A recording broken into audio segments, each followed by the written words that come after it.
Naiz irratian, bigarren kafea.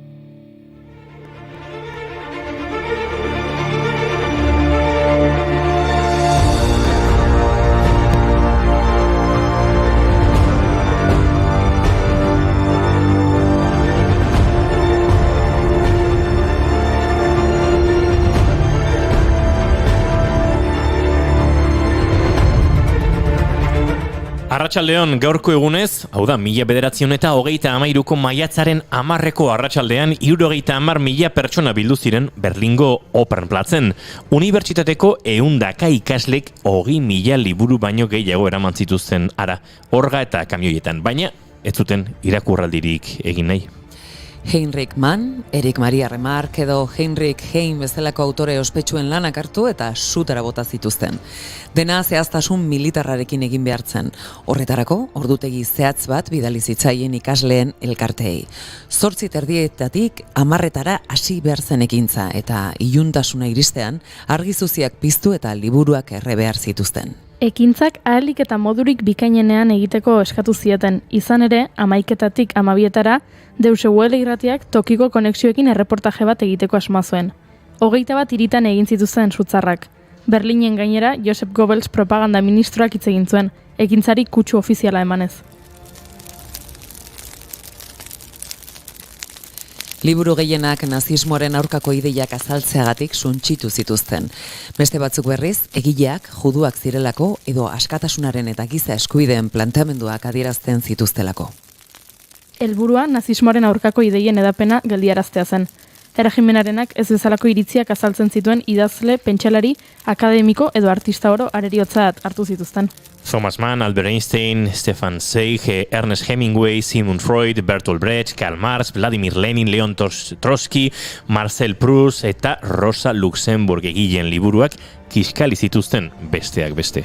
Nuestro hacemos un huerto de sueños, comiendo sueños, salvando el mundo, toda la rosa de Luxemburgo, toda la rosa de Luxemburgo.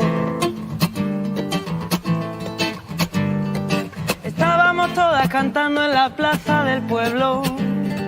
Pedro saca la guitarra. Aurrekaririk gabeko exodoari hasiera eman zion gertakari honek. Kanpotik poeten eta pentsalarien herrialde gisa ezagutzen genuen nazioak emigrazioara behartu zituen bere artista eta intelektual asko. Hoietako bat izan zen Peter Weiss, gaurko egunez jaio zena. Weiss, antzerkigile, eleberrigile, margolari, artista grafiko eta zinemagile experimental alemaniarra izan zen. Berlinen igaro zuen haurtzaro eta nerabezaroa, baina Hitler poterera iristean, bere familia Londresera erbesteratu zen. Peter Weiss gerra osteko literatura alemaniarraren idazle garrantzitsuena izan zen. Idazkera abantgardea eta metodikoki deskribatzailea izan ziren bere ezaugarri nagusiak, baita kutsu politikoko dramaturgia ere. Mit ihr gossen, reißen, brechen und zerblossen, starke noch die wilde Flammen, als der Rundschein brennt. Badirudi fasistek suarekiko obsesioa zutela eta liburuak ez ezik gutunak erretzeare gustoko zutela. Eta azer nolako gutunak, gaurko egunez jaiotako idazle batenak hain zuzen ere, Benito Pérez Galdosenak. Eleberrigilea, antzerkigilea, kronikagilea eta politikari izan zen, 19. mendeko eleberri realistaren ordezkari handiena askorentzat.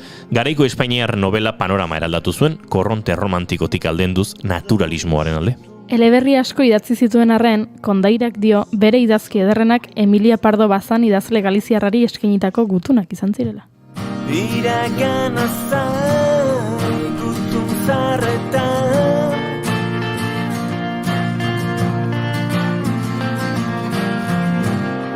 dani maitasun kontu txikitan akortu. Emilia emakume ezkondua eta feminismoaren defendatzaile sutsua. Benito, ezkongabe amorratua eta introspektibo samarra. Intelektualki miretsi zuten elkar eta maitaleak izan ziren. 20 urtez gutunak elkarbanatu zituzten. Baina gaur egun Bazanek galdosi bidali zizkion gutunak baino ez ditugu ezagutzen. Badirudi, Carmen Polok, Frankoren emazteak, Meiraseko pazoan aurkitu zituela gutun horiek. Gogoratu, pazo hori Pardo Bazanen etxea izan zen, eta frankotarren bidegabekeri batean eskuratu zuten. Kontua da Polok gutunak topatu eta erre egin zituela. Hala ere, zurrumurruen arabera Madrilgo liburuzain batek gutun horietako batzuk ditu, beraz agian, noizbait irakurtzeko aukera izango dugu. Momentuz, Emiliaren hitzekin konformatu beharko dugu. Mikiño mio, nire bihotzeko panfiloa. Begiak, besoak eta gorputz osoa gainera botako dizkizut, amorruz. Zapaldu egingo zaitut. Gero literaturaz, akademiaz eta txorakeriez, gozo hitz egingo dugu. Baina lehenago, kosk egingo dizut. Dame igual, era peor aconciar al publica y revistas e xornais, tiña cartos para moito máis. Goazen beste efemeridetara, gaur lupusaren mundu eguna da, gaixotasun horri ikusgarritasuna emateko sortua, baina zer da lupusa? Gaixotasun autoimmunitario kroniko eta konplexua da, eta artikulazioei, azalari, garunari, birikei, giltzurrunei edota odolodiei eragin dizaiekena. Diagnostikatzeko zaila den patologia bat da. Ez bakarrik estigmagatik, gaixotasun kutsakorra ez izan arren, baita ohikoa delako pazienteen sintomak beste arazo batzuei egoztea ere. Horregatik da hain garrantzitsua lupusari buruzko kontzientzia sortzea. Eta kontzientziazio lan horretan ari dira hainbat eta hainbat abeslari. Toni Braxton abeslari idazle pianista eta aktorea adibidez.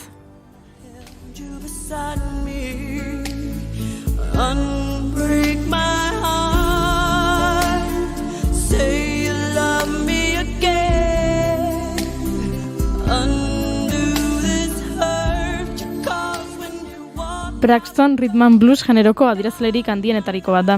2010ean Las Vegasen kontzertu bat eskaintzen ari zela konortea galdu zuen. Hasieran medikuek bihotzeko txiki bat izan zela uste zuten, baina lupusa zela hartu ziren. Selena Gomezek ere lupusa pairatzen du, gaixotasunaren larritasuna zela eta giltzurruneko ebakuntza bat egin behar izan zioten. Izan ere, hori da gaixotasun horrek kalte egiten dion organoetako bat. 15 eta 45 urte bitarteko pertsonei eragiten die bereziki lupusak, gehien bat emakumeei.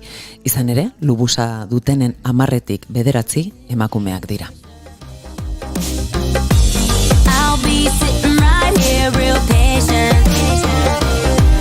All day, all night, I'll be waiting, stand by. Can't stop because I love it. Hate the way I love you all day, all night. Maybe I'm... Eta gaur beste emakume handi bat dator gurera, aspaldiko partez. Dona Peianiz Nieto mitoak apurtzera dator. Sentitzen duguna egin behar dugu? Erantzun Instagram storietan jarri dizkizu egun galderak eta gero Donarekin landuko ditugu guztiak. Eta estrenatzear dagoen Zure platerean dokumentalaren inguruan, ariko gara Jon Fontenla Sukia eta Aloña Jauregi Irastorzarekin, Landarlan ingurumen elkarteko kideak hain zuzen ere. Eta itzali mugikorrak, Unai Elordi Hidalgok Pegasus auzia hitz egingo digu. Zer da zehazki Pegasus? Nola funtzionatzen du? Tira ez itzali, bestela askok ez gaituzu entzungo eta. Bai, hori da, egin berrekoak eta entzun guri ondo jakiteko gero nola babestu zuen sakelekoak. Maiatzak 10 ditu gaur eta aste artea da, ongi etorri guztioi, bigarren kafera.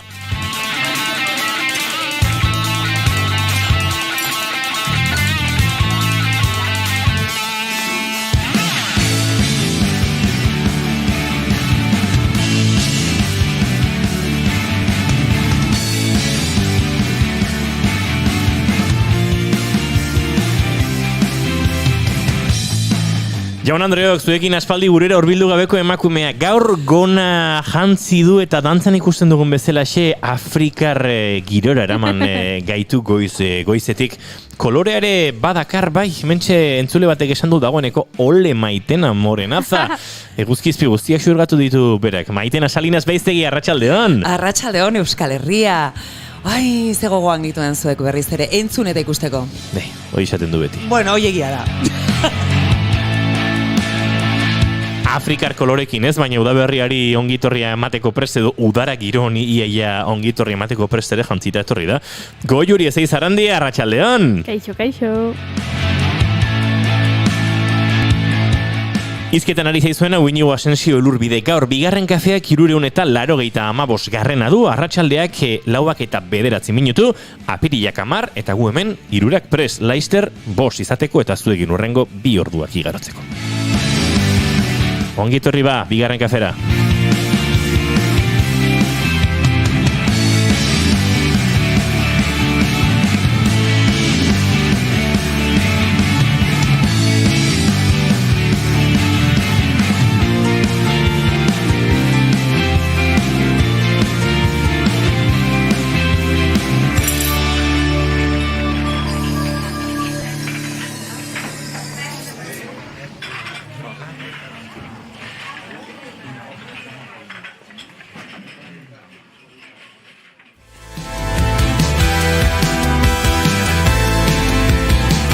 Bai, barkatu abestia sartzeako osazait pixka bat eta entzun dugu beste gure kafetegiko tipori. ¿Qué pasa? ¿Qué pasa? ¿Qué pasa? Belan Sebastianen Talk to Me kantu honekin abiatuko dugu gaurkoa, eta noski, egunero legez maite duten tartearekin. Maitena Salinas Beiztegi denbora izan duzu, maite duten ontzi hori berregin, berritu. Arrazoi, eta bueno, saskian gauza pila sartu ditut, baina bat aukeratzekotan, aurreko astean, mentoritza soziala ospatzen zen edo balioan jartzen zen kongresu baten parte izan nintzen, eta mentoritza soziala oraindik agian ez dago hain gizarteratuta, jende askok ez dakiz, zer den zehazki, eta da nolabait bolondrez bakarrik ez, haratago eramaten gaituen, herritar bezala haratago eramaten gaituen formakuntza baten bitartez, besteak ere lagundu ditzakegu. Izan daiteke pertsona bat agian demagun, ez? Hemen izan genuen behin, Tolosako familia bat, beste Siriatik zetorren beste familia bati mentoretza soziala egiten zienak. Hau da, azkenean da lagun egitea eta bide lagun izatea. Ze kanpotik datozenak adibidez, ez dituzte guk ditugun ez abantaiak eta ez sarea, ez dute alakorik. Orduan, beraiekin elkarbanatzea izango litzateke hori. Eta indarkeria matxistari dagokionez ere, hori pairatu dutenak ere, lagungarri izan daitezke agian oraindik zuloan sartuta dautenei begira. Eta hori da mentoretza soziala beraz, gizarteratu dezagun, herritarrak ere parte hartu dezakegulako horretan, eta gure ardura izateaz gain, aberastu egiten gaituelako asko, ez? Era pertsonalean era. Hori da nire maite duta. Ze maite dut maitena tarra, Bai, arrazoi. Goiuri Ezeiza Arandia eta zure maite dut zein da? Begira, asteburu honetan Tolosan landare eta loreen azoka egingo dute. Eta ni kanpoan egongo naiz, eta horrek asko tristetu nau irakurri dodanean, egutegian, asteburu honetan zela. Baina, tira, nahiz eta ni triste egon, aipatu behar dut asko maite dudala azoka hori, oso ederra iruditzen zaidalako kalera atera, eta batean, normalean, pipak eta usoak egoten diren plaza bat, tulipanez beteta egotea, oso politia dalako. Eta nora zoaz? Aste bukara honetan. Ezin dut esan hori beste maite dut bat izan daiteke. Ezin dut esan nora, agian entzuten ari dira. Arrazoi, sorpresa baita. Baina nire lagun bat ezkondo egingo da eta festatxo bat prestatu diogu. Ez esan ezer gehiago bat azpadere? Euskal Herritik kanpo. Euskal Herritik kanpo, baina Euskararen eremu historikotik kanpo ere bai. Bueno, ala bestea. Ez dut gehiago aipatuko. Piskat zure laguna orduritzeko. Ez dut gehiago aipatuko.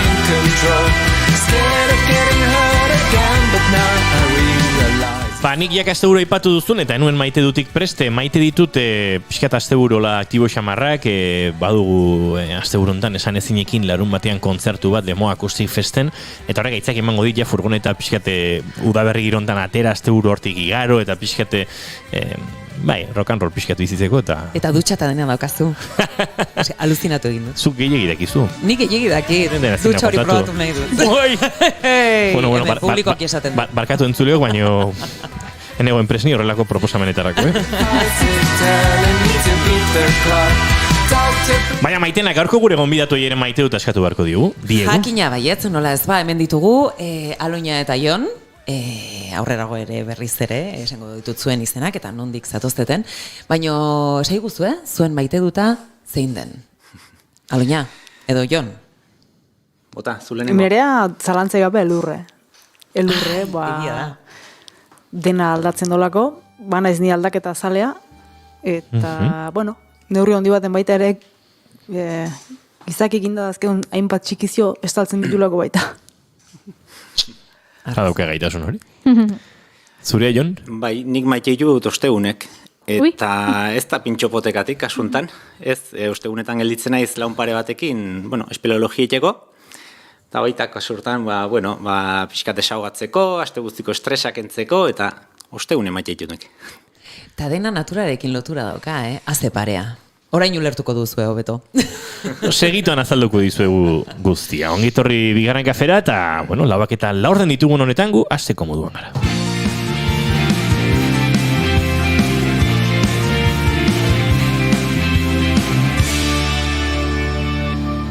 Bigarrenak ez direlako beti okerragoak.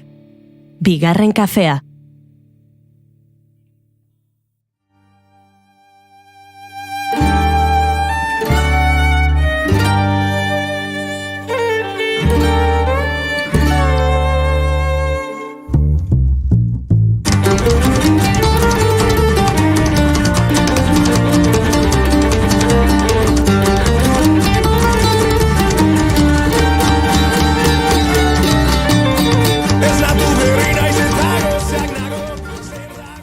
Gure bizitzan zehar, zenbat aldiz jarriko ziguten plater bat bete jaki gure parean. Zenbat aldiz dastatu ditugu lurretik datozkigun kutixiak. Askotan liluratuta begiratu diogu koloretan aurkezten zitzaigun lur zati horri. Eta besteetan akaso ohituraren poderioz, kasu zipitzik ere ez diogu egin. Jatea batzuentzat pentsatu ere egiten ez den eskubidea baita. Gainestimulatuta gauden errealitate azkar bezain teknologizatu honetan, janaria aplikazio batetik etorriko baliz bezala jokatzen dugu. Askotan produktuen trazabilitate sistemak eta kalitate arauak aintzat hartu gabe. Atzoko janaria ez ego etxardo berriro eskatu beharko. Horrela amarrute baino gehiago, baina inoz ez da nahiko.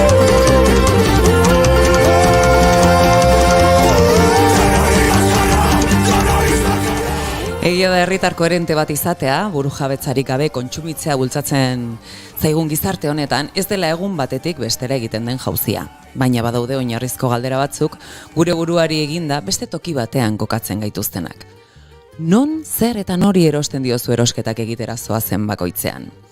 Hau izan daiteke lehen urratsa herritar automatizatu bat izatetik, zure aukeratzeko eskubideari beste esan goren bat emateko autua.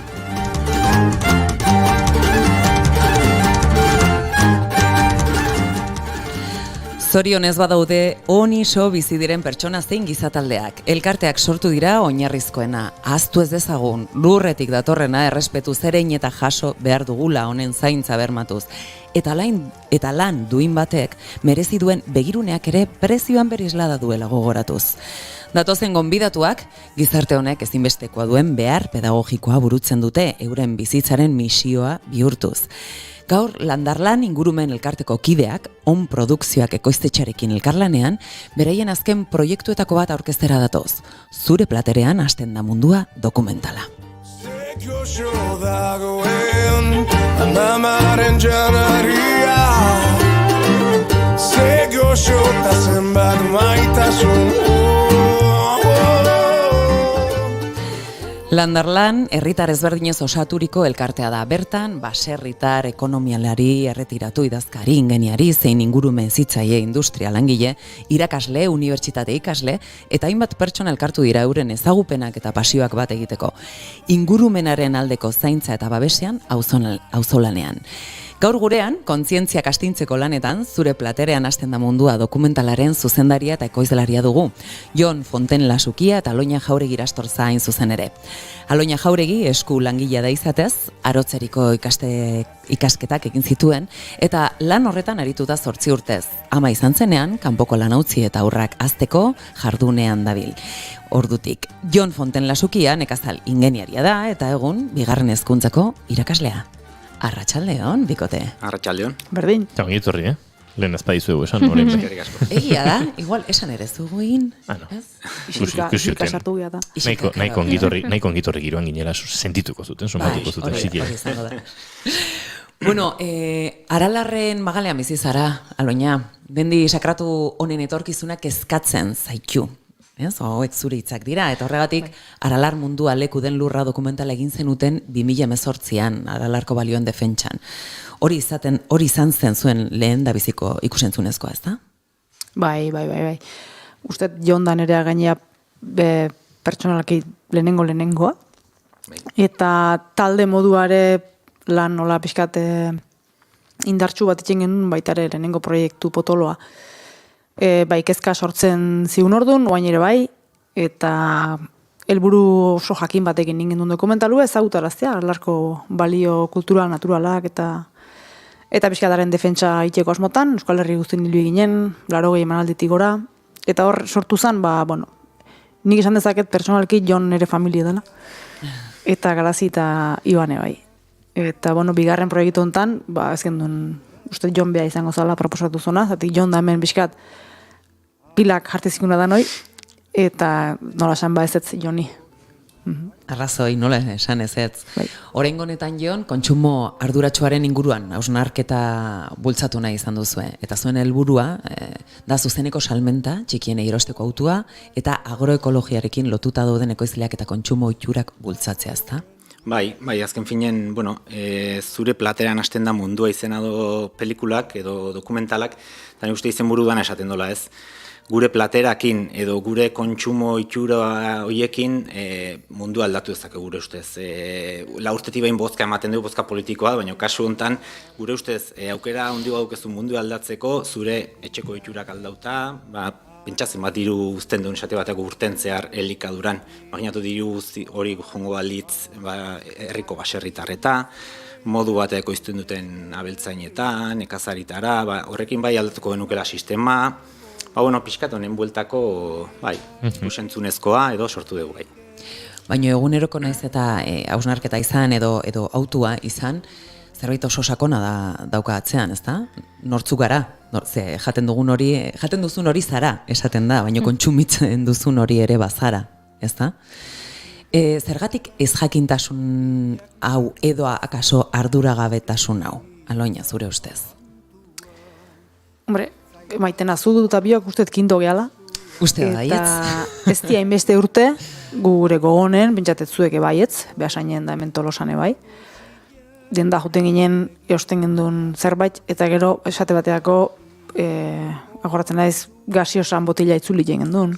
Esnea baserria juten ginen eta marmitzen ekartzen gendun, ia danok, eta hola, pila bat gauza, eta usteet hortan asmatu deola sistemak, segurunea sistema kapitalista neoliberalak, kontuatu gabe, sartu gea beste zirkulu batzutan, beste ohitura batzutan, pixkanaka induen gauza bat izan da, eta hor denok gero egia, neurri hondigo, negutxikon trampa hortan ez. Orduan, pixka tokatzen da pentsatzen hastea.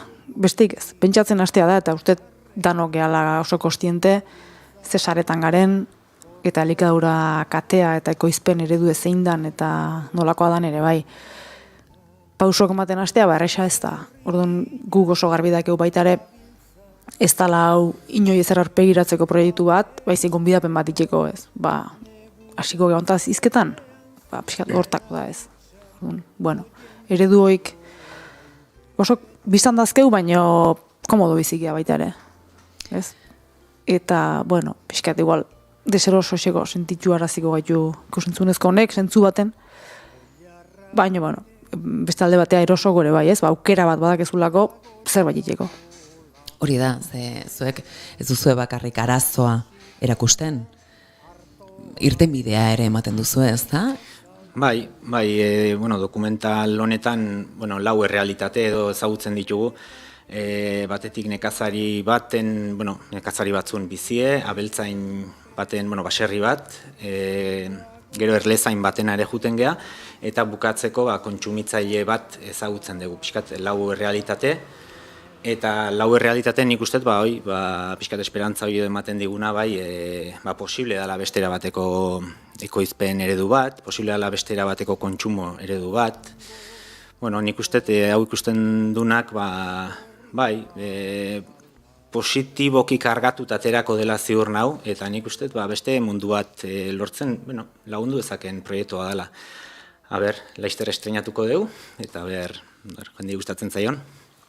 Maiatzaren 19an, prentsa horreko 16an izango da, 19an izango da estreinaldia, baina bitartean guk, hemen izan nahi genuen dokumental hau, aldez aurretik ere jendea jakin dezan eta animatu dadien ez da. Oraintxe trailerra ikusten ari gara. Ikusten eta entzuten. Entzuten ere, bai.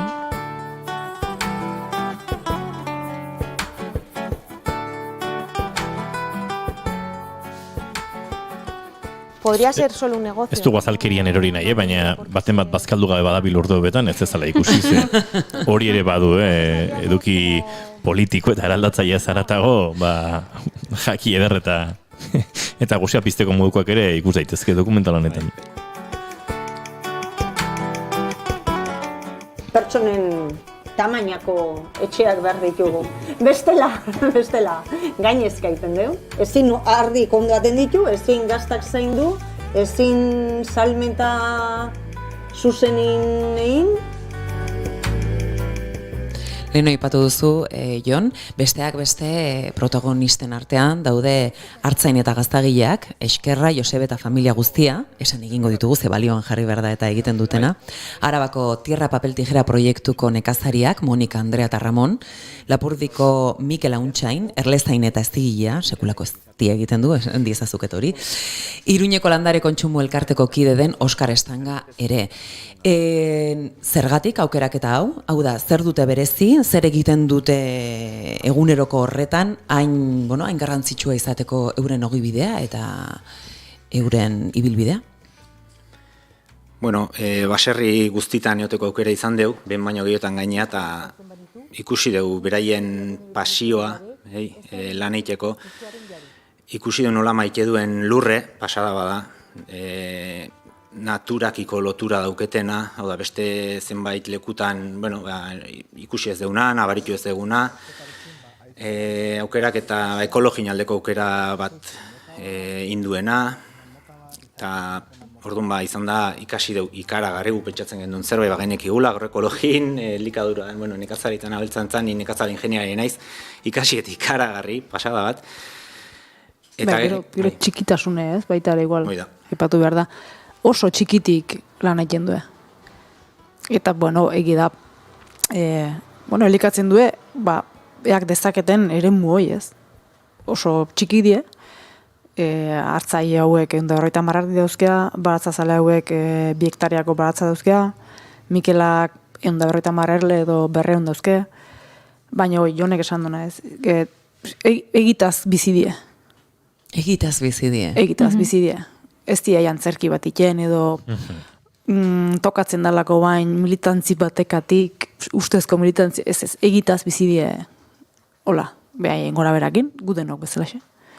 Baina egitaz bizi die. Nazten da batzutan horrelako helburu bizimodu eraldatzaile eta politikoetan pixkate orain dagokigun hori eta hain egiazkoak ez diren jarrera batzuk eren astuko dira, ez borroka hauetan. Noski, asko. Eta batez ere, gero eta gehiago, katea hunditan. Hortator trampa. Lehen aipatu duzu kapitalismo liberal hori, neoliberal hori, eta horrek ere ezagutzen ditu, ez? Merkadonak egia badauke bio pasilu bat, omen dauke. Bio hori, nork kontrolatzen du? Ez? Askotan esaten da, prozesu, kalitate, trazabilitateaz ere hitz egin dugu hasieratean, sarreran. Benetan, nork du boterea esateko, hau bai, bada eta hau ez da? Bai, seio batzuk edo daude Europa mailan ezarrita, baldintza konkretu batzutan ekoiztu behar dira elikagai batzuk, eta hoik die bio, gero karo, tokin, sate bateako Euskal Herri mailan, ekolurra batek bere seio jarriko dizu baita Euskal Herrin ekoiztutako elikagai ekologiko bezala, bio ezberdine daude, guk ezagutzen duguna da beste karratutxo berdeoi, ez? Okrezpan horitzet Europa mailatik jarritako seio bada, eta baldintza batzutan, baino, esan barra du, bio honek arrisku pilo bat ditula. Garbi dau, Perutik aiatzen dan, ez da git, alkatxofa ekologiko bat, karo, ekologiko izango da, baina jasangarri ez da. Orduan, hor gezur asko sartzen die, kilometro zeroekin gezur asko sartzen zaizkigun bezala, kilometro zero askore, igual Bizkaiko jogur bat ez da igual kilometro zero izango, ni ataundarra izan da, hor baditugu zenbait, gezur txiki, esan dezagun, edo trampa, eta horretik, esaten zuen bezala inigok, zer ziurtatzen du jende honek, okdare adibidez EHko kolektibo barrun, iparralden adibidez Mikela Auntxain eta dare Idoki marrun, Erbele marrun, die oso elkarte txikik ekolurra marrun baita ere, ekolurra behar bada gehiago zabaltzen da, Euskal Herri guztien eta, Euskal Herri guztien ez ekolurra, izango da Bizkaiara bat Ego Euskal Herri igualez, Naparronez? Zepaen da. Ez, Zepaen da Naparroko. EHko kolektiboa adibidez, 7 lurraldetan mugitzen da, ez? Orduan, horrek ziurtatzen dizu, badauzkea, bueno, ez da moinizkea luzatuko, baina dokumentalen azaltzen dira, ez? EHko kolektibo oinarrik zein dien adibidez, ez? Eta die hoi txiki izatea, ekologiko izatea, langileek errespetatzea, lurre errespetatzea, badauzkea haien, bai, orduan horrek ziurtatzen dizu, baita, gero, zer ziurtatzen du maitena, norbeak baita, Zue ostea joten zanen, usteet gutxi gora bera jakiten deula ze oste nahi gean. Lehenago joaten ginen merkatuetara, eta itzegin egiten genuen, galdetu egiten genuen. Gaur egun jaztugu galdetzen. Uxezatz. Presaka bizikean ikusten gaur egun ezakit pazientzik hartzen deun lasai juteko, denda txikitarez, erresago izaten da ez, igual supermerkatun dena kolpetik erostea. Ez, orduan bai, honekin esan nahi duna ez da, zu supermerkatu jute mazea, kartzela egun barra guezu, ez dugu esan nahi. Zuek positibotik beti, zuek gonbidapena luzatzen duzu, ez da? Bai, ez, supermerkatu gure jungaitezke zerbait zehatze ostea, baina, bueno, bai, azkenean bakoitza pentsatu ezala, ez? Beren oinarri nola lortu nahi ditun, bai, bere elikaduran oinarri, nolako izan behar don, eta bakoitze jarri ezala bere muga behar dan lekun. Badago dokumentalean berta ikus dezakegu, grabaketa prozesua toki desberdinetan eman izan da, Oronako diametro 200 adibidez jatetxean, zer dauka honek, babesle gisa ere badagoelako dokumentalean, zer dauka berezi bezala jatetxe honek edo kafeteria honek? Bueno, bertako, txefa edo, Fede Patxa da, ezagutzen dezuten sukaldaria, edo, azkenean berakindun apustu izan da bertako elikagaia eskuratzeko, ekologikoa dauka ia gehiena, ez? Gauza asko. Gehiena ez dut uste, baino bai, porcentaje altu bat. Eta orduan bertakoa bintzat asko. Bai, ohitura dauka kasu hontan, ekoizle guztik ezagutzen ditu berak, bai, ekoizleek bereiek esaten digute, bere arrakasta daula hortan, ezagutzen ditula ekoizle guztik. Da, beste filosofi baten sartuta daun, sukaldari bada, eta gertuko produktokin lan egin do.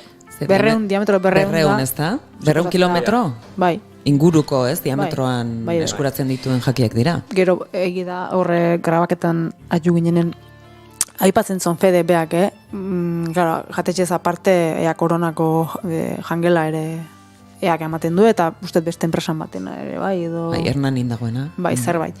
Eta esaten zon batzutan, ez dara posible. Oire, hortazeko ostiente izan berdeu.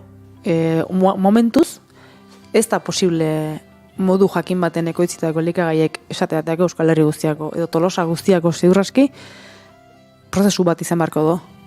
Bai, azkenen burujabetza, elikadura burujabetzan prozesu bat da. Momentu honetan, ez, esaten zon Fedek, nik prestatu behar balima ditut, porrupatatak, ez da izen bat jendentzako, ez dau. Ez dau ekologiko nekoitzitako eta jasangarri da modu nekoitzitako beharraine porru. Momentuz. Unumaten posible izango da, bide hortan jorratu beharko da, ez da. Estruktura bera ere elikatu behar dela alegia, ez da? Eta hemen, zer dator lehen da bizi? Hau da, erostera joaten geanen egiten dugun autua, edo besteek ematen diguten aukera? Bai, lehenengo eroslek ez, nik usteet ikusi dendetan sumatu behar da demanda, geuzta gehiago behar dela. Zoritxarrez, oso logika neoliberala ere bada, ez, eskaria eta eskaintzaren, baina alaxe da, eskariak gora egiten duen nenean, horrelako lanak posible izatea, bideragarri izatea ere, horrelako apostu agroalimentariak edo, albidetuko ditugu, ez, eta torpausoiek ere badoela norbera engan. Lehen Jon Zerrerok esan duzu, ez, lagurtez behin bozkatzen dugu, baina aldaketak egunerokoan oso modu txikian ere matea baditugula, eta hor dauden hori handi batean, ez. Bai, garbi dau. Bai, gero hor garbi ikusten da, ez, oitu gea urte guztin produktu guztik eukitzea. Arrazoi. Eta hoi, guk, gure haurtzaron eta jaundigin da ere, etzan posible izaten. Eta oain denetik urte guztin dau, ez? Eta kuriosoa da, adibidez, dokumentalen azaltzen dien hartzaien gazta bukatu egin da. Oin dala, engea hilabete eta erdin edo, gazta hoi ezin eosita gastatu intzaielako. Dakean ardiko purue, atatzen duen gazta kantitatea, eta gastatu egin da, etxo egin behar da. Listo, ez da pasatzen hilabete gazta jangabe. Guk askotan aipatu izan dugu hemen, ez?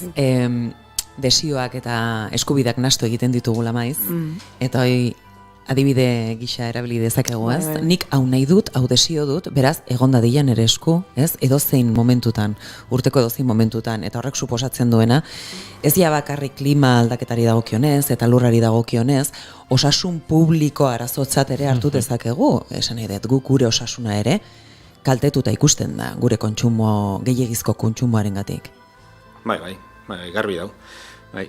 Guk egiten duen proposamen azken da, bueno, atzea bueltatzea, garaien garaikoa kontsumitzea, aldala herrikoa edo eskualdekoa kontsumitzea, osea, pentsatzen jartzen bazatea, osea, ze gauza simple gaina izen esaten, garai baten ikentzana, ez? Garaien garaikoa, bertan ekoiztutakoa, lurra pozoino bota gabe, noski. Uste du, eskuragarri, bueno, posible dela, baina falta da, igual apustu bat, izan daiteke erakunden aldetik, ekoizlei laguntzeko.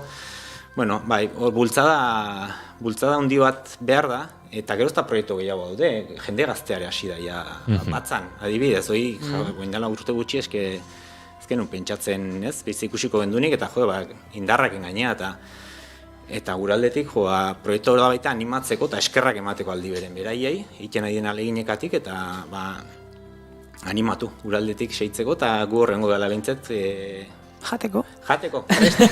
Jateko ere.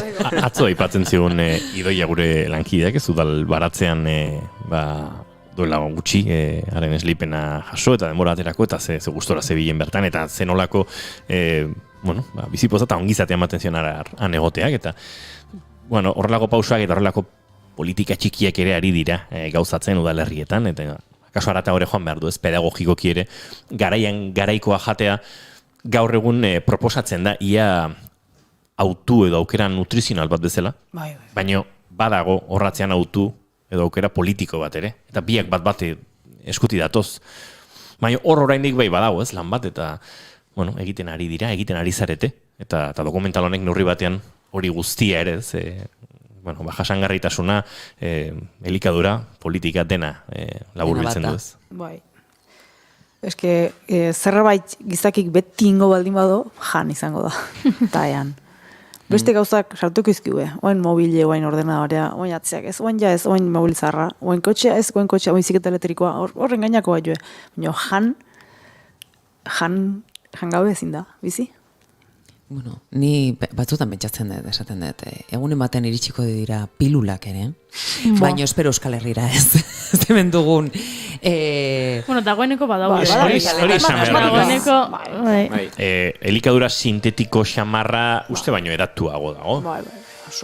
Eta hor ere multinazionalak eta kapitalismo atzean. Kutsatzen eta aragi sintetikoa jaten hasteko eta jasangarrigoa dala eta tomate bezala, hidroponikok, kaja batzutan hazi eta, listo? Kaja batzutan azten diren tomateak dira. Bai, lurrik gabe, Bai, zera, perretxikoak ere, bai? Bai. Eta ez dazkiun gauza askoan goi armaiten atzen, Igual ez jakin jaue. Berez jakintasuna gehiagizkoa da. Nola izan, zuek, konteguzue favorez landarlan elkartea, non dagoen kokatuta, eta nola izan gaitezken landar lankide edo landarlago? Bueno, landarlan Goierriko ingurumen elkarte bada, ez daukegu sedeik edo ez daukegu lokalik, baina, biltzen geha hilabeten behin, bilabeten behin biltzen geha. Eta, landarlankide, landarlagun eiteko, beste gabe gure webgunen sartu, landarlan.eus webgunen, eta bertan, kide izateko aukera dau. Landarlagun inezkeu, ekonomikoki launtzen digu jendek, baditugu landarlagun disente, eta gero landarlankidek izan nahi duenak edo aukera dukete, pixkat laguntzeko proiektotan, pixkat modu aktibogo baten, gure taldea osatzeko, eta animatu nahi dugu jendeak, gero emanaldiz, hemendik aurrera zabalkunde kanpaina bat hasiko dugu pelikula honekin, eta bertan ere aukera izango da jendek, bazkide izateko. Aurreko dokumentalarekin ere arrakasta handia izan zenuten. Zenbat tokitan ibili zineten edapena egiten?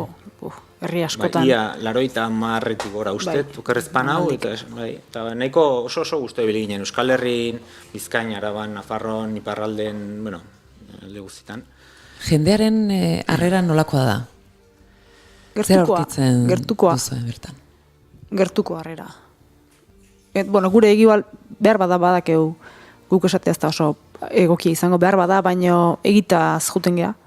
Ala zeate, nik ezagutzen zaituztet eta esan behar dut, benetakotasuna. Egitaz haitzen geha, behar bada, bueno, borondatez iten deun, iaia borondatez, edo erdi borondatez iten deun lan bat da, eta egitaz juten geha, orduan jasotzezuna bueltan egitazko izaten da. Batzuk esango izu iritzi bat, bestek beste bat, normalen beti ona jaso deu, eta egitazko jendea eta gertukoa, gure helburutako bat bada aurrez aurre egotea jendekin. Helburua egitazkoak izatea balitz antzesle txarrak lirateke. Bai. Ez bai, egia da, nik gertutik ezagutu izan zaituztet. Hoi samakizun baitena, hoi esateko baldakeo baimenik. Bueno, baino ez du. Hemen sekretu gutxi dozkeu. Maitena ezautzen du, maitena protagonizatako bat da dokumentalen. Nik trailerren ikusi eta honeko, baina beha isilik zeon hor sekretu da, bueno. Ez dalako hain garrantzitsu. Jonek esplikatuko do, ze parte dauzken dokumentala gutxi gura, ze struktura dauken. Hori bai dala interesgarria azkenean pedagogikoki ere hori bilatzen duzuelako, ez da? Dokumentala ez da bakarrik testigantzen dokumentala bat, baizik eta badu fikzionatuta dagoen zati bat ere. Esan dezu bezala tal fikzionatua dau, orona, diametro 200 jatetxen egiten dana, eta 3 aktore handi ditugu. Bi aktore eta 3. Maitena Salinas eta Maria Redondo aktore ezaguna ditugu, eta gero, Andoni Aizpuru Hasiberri, esan dezagunez. Bai, bere estreinaldia dela esan dezakegu, bai. Bai, ez dakit zemuz moldatu zan, Maitena. Oso ondo, oso gustora egon ginen, elkarlanean zuekin, dagu hiruon artean. Jan ibili ginen. Oi, bai. Bai, eta zuen atalak azkenen iten dona da pixkat josi, ez? Realitate guzti horiek josten dituzuen atalak, zuen zenbait kontutaz hitz egiten dezute eta kontu daude lotuta justu urrengo bideo txokin eta gu guztuak gelditu geha maitzakin, egisan, eta... Bai, eta gero, horregatik ez, saiatzen geha horri Iban Toledo dakeu pixkat kamara lari gintzan edo, bideo gintzan, eta ikusentzunezko mundu profesionala, eta beak bai, pixkat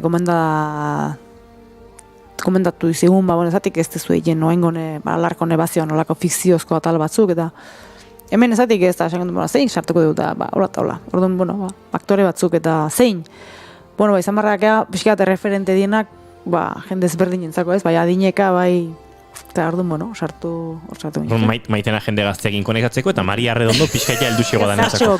Ados. Nola dakizu, nizu baino gaztego izate horrek, ze gaizki eramaten duzu. Brometan hariko da, ez da? Pentsatu, igual konfundikita da bin. Matematiketan ez da bilain gaizki. Zue gustora geratu zarete maitzarekin, baino publikoa ikuslea gustora geratuko den jakiteko, egun gutxi falta ditugu. Bai, urrengo osteunen 19 izango da estreinaldia. Aurre estreinaldia izango da. Bai, izango da, pase bat inguruko elkarteekin, pelikulan parte hartu dutenekin eta bar. Eta hor hasiko gaia kritika konstruktibo edo destruktibo guzti jasotzen, ikusiko dugu.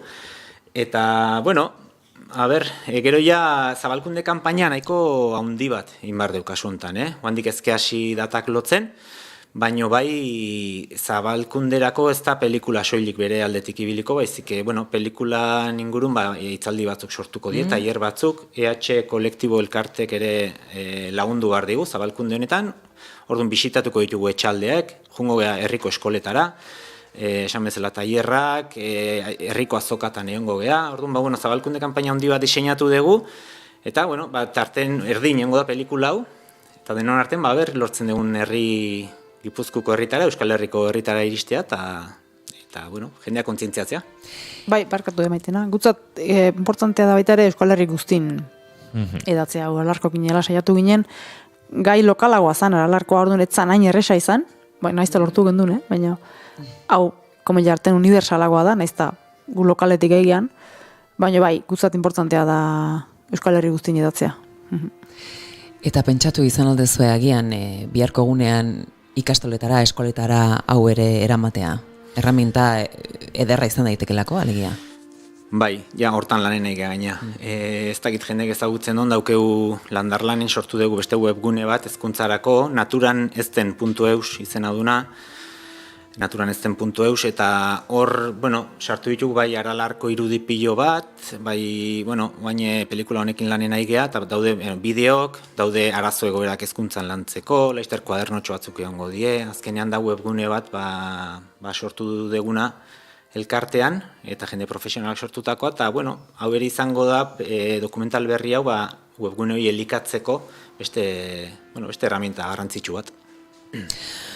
Bueno, Aloña, Jon, eta talde guztiari mila esker egiten diguzuen ekarpenarengatik, lan asko dago atzean, asko, badakigu naiz eta militantziak aurrera bultzatzen gaituen, batzutan ere zaila izaten dela, eta zuek hor tinko eusten diozue zuen misioari, eta denon hobe beharrez eta onerako. Beraz, mila esker, arrakasta itzela izan dezazuela, besterik ez duzu eta merezi, eta horrelako asko egon daitezela gerora begira. Hala, espero deu, nik uste, jo ondo balima dakeu beharko in. Zetik honek jartze juguri jatzetik makidea eta... Venga! Gero itzengo deu. Talde bikaino osatzen duzu. Eskerrik asko bikote eta segi ondo. Zuei, eskerrik asko.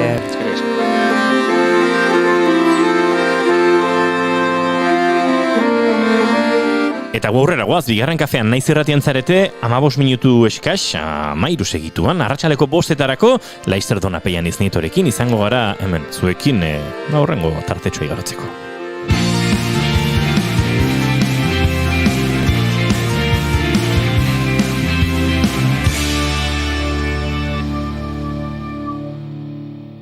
Keep calm and bigarren kafea. Gelditu makinak.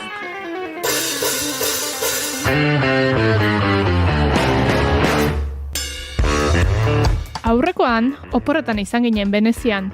Pizza zati bat janez, gondolen maniobra milimetrikoak ikusteko aparteko hiria. Toki zoragarria da, baina ez da lehen zena. Orain turista dauden non nahi, saltoki guztiak kanpotarrei zuzendua daude, ez duzu ia bertakorik ikusten. Eskerrak bertakoak bakarrik joaten diren taberna autentiko horietako bat gomendatu zigutela, eta egiazko bizitza italiarra ezagutu genuen. Hala ere, hurrengoan artifizialuta ez dagoen norabait joateko asmoa dugu, turistarik ez dagoen leku birjin batera, Tibetera, edo. Nahi baino gehiagotan erortzen gara tesitura horretan, eta turismoak, han bezala hemen, inpaktu sozioekologikotik baduelako, turistifikazioaz ariko gara Josu Larrinagarekin. Turismo eredua ez da bat eta bakarra. Biziki taldekoek ederki dakite hori, eta Alba Cabrera izan da haiekin turismo jasangarria zizketan. Nora ez dakigun hauek, abian goaz gelditu makinak saioaren bigarren denboraldiko 29. saioan.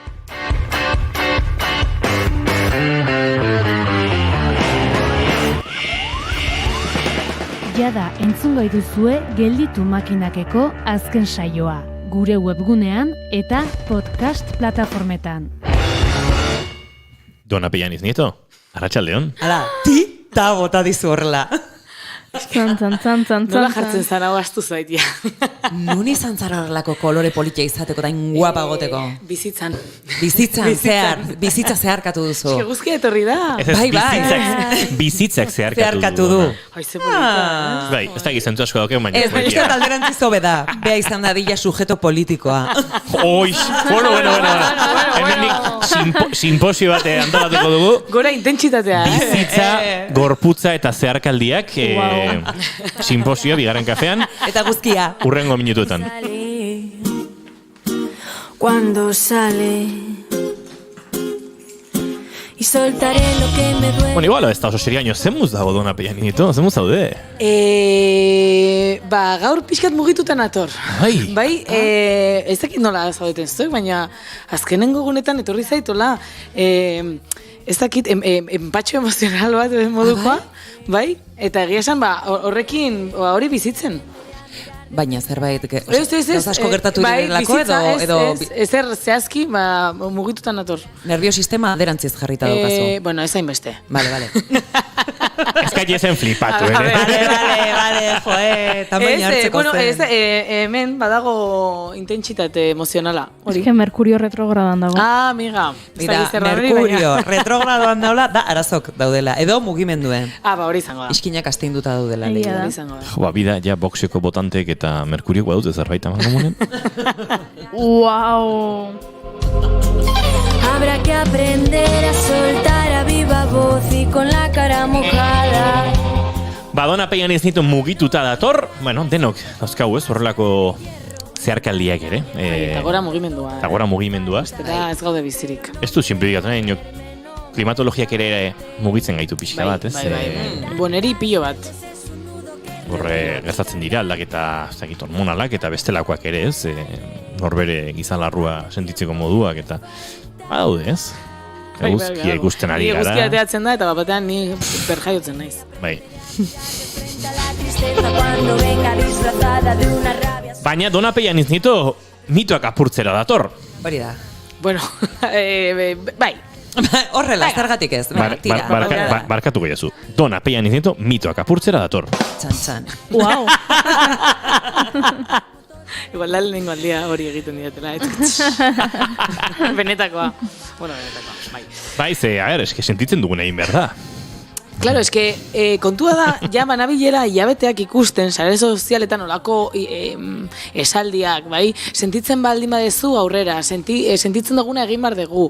Eta alde batetik esatet, zen olako apologia egiten ari garen gizartean, emozioen onarpenaren inguruan, eta hori zoragarria da, eta kontu zibili bardea. Ze sentitzen duguna ez da beti, edo ez dago beti lotuta guk nahi degun horrekin edo behar degun horrekin.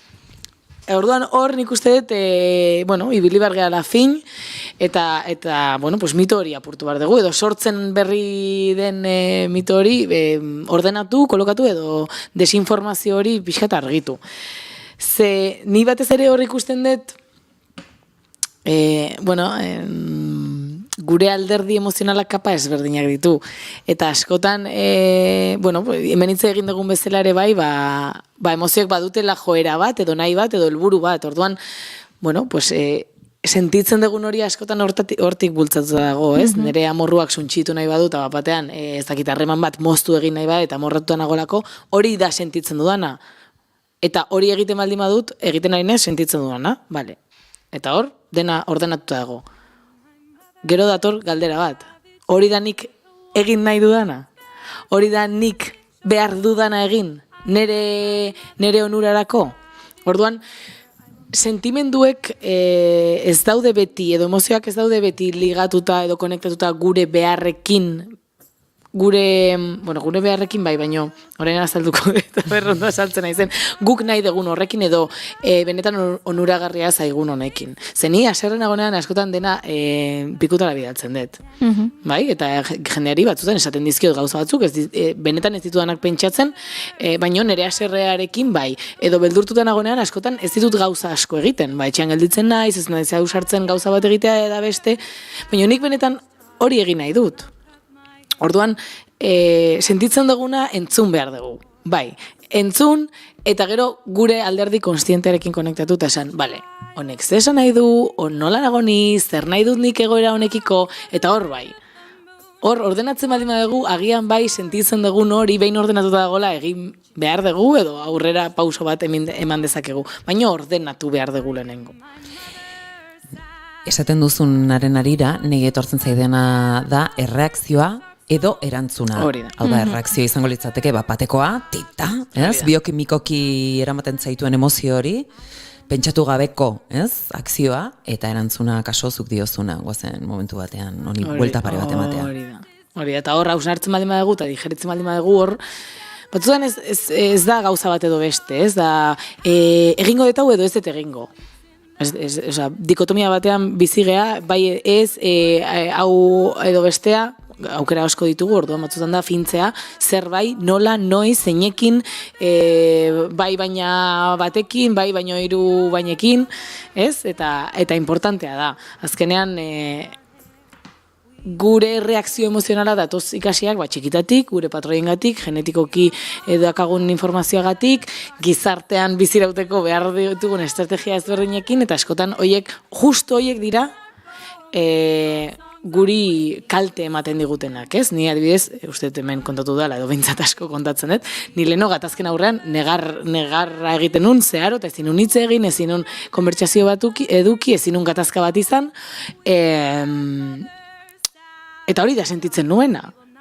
Bai, biktimismo batekin, nire historiagatik konektatzen nun horrekin, eta hori egiten nun, negarra, ze triste jartzen nintzen, eta gaixoani, eta ni lagundu behar diazu, eta bronka ez dut, eta bar. Baina nik nahi nuena zan, nik konbertsazio bat eukin nahi dut, ez? Aserren agonean, edo diskutitzen ari garean, nik ere esan nahi dut, pentsatzen ditu danak, eta bar. Orduan hor, lanketa bat egin nuen, hori gauzatu alizateko. Bai, ze sentitzen nun hori, precisamente zan, mina ematen ziana. Ez, edo sentitzen nun horrekin egiten nuena zan, mina ematen zian haueto esan da. Orduan, alde batetik, nik uste dut historian zehar gatoz emozioak, sentimenduak sentitzen dugun hori ukatzetik, eta niri etzai gertatzen, eta nik ez dut beldurrik, eta ez dut sentitzen, eta ez dakat hauskortasunik, eta bar, hortik handator gatoz historian zehar, eta orain ari gara esaten, ez, ostras, sentitzen dugun hori, zilegia da, onartu behar dugu, eta horrek bultzatzen gaitu gauza bat egitera edo beste. Perfecto, horre arte, zoragarria da, eta uste gizartean lan handia egiten ari garela, hori ala izateko. Baina kontuz orokortze horrekin, ez? Ze sentitzen dugun guztia ez da benetan guk nahi deguna edo guk behar deguna. Orduan hor, zuk diozun bezala maitena, nire reakzio emozionalak sortzen baldin badu, erantzun bat begiratu benetan, erantzun hori nahi dezuen edo ez. Edo zer egiten ari nahi, zerrexena dena? Ze askotan hori da, ez? Nire burua ikusten eta askotan ikusten dut hori, ez? Ezakita, serretu naiz ezakin horekin, eta orduan, orain sentitzen dut, ez dudala berarekin hitz egin nahi. Bale. Guazen ikustea hor, baldima dago beldurra, ies egiten ari naizen, benetan nire burua babesten ari naizen hori behar dudalako. Hau da, ez da hainbeste, nik betezatet, ez da hainbeste zer egiten dugun, baizik eta nundikan egiten dugu. Eta baitugu, hola, ikusteko argi,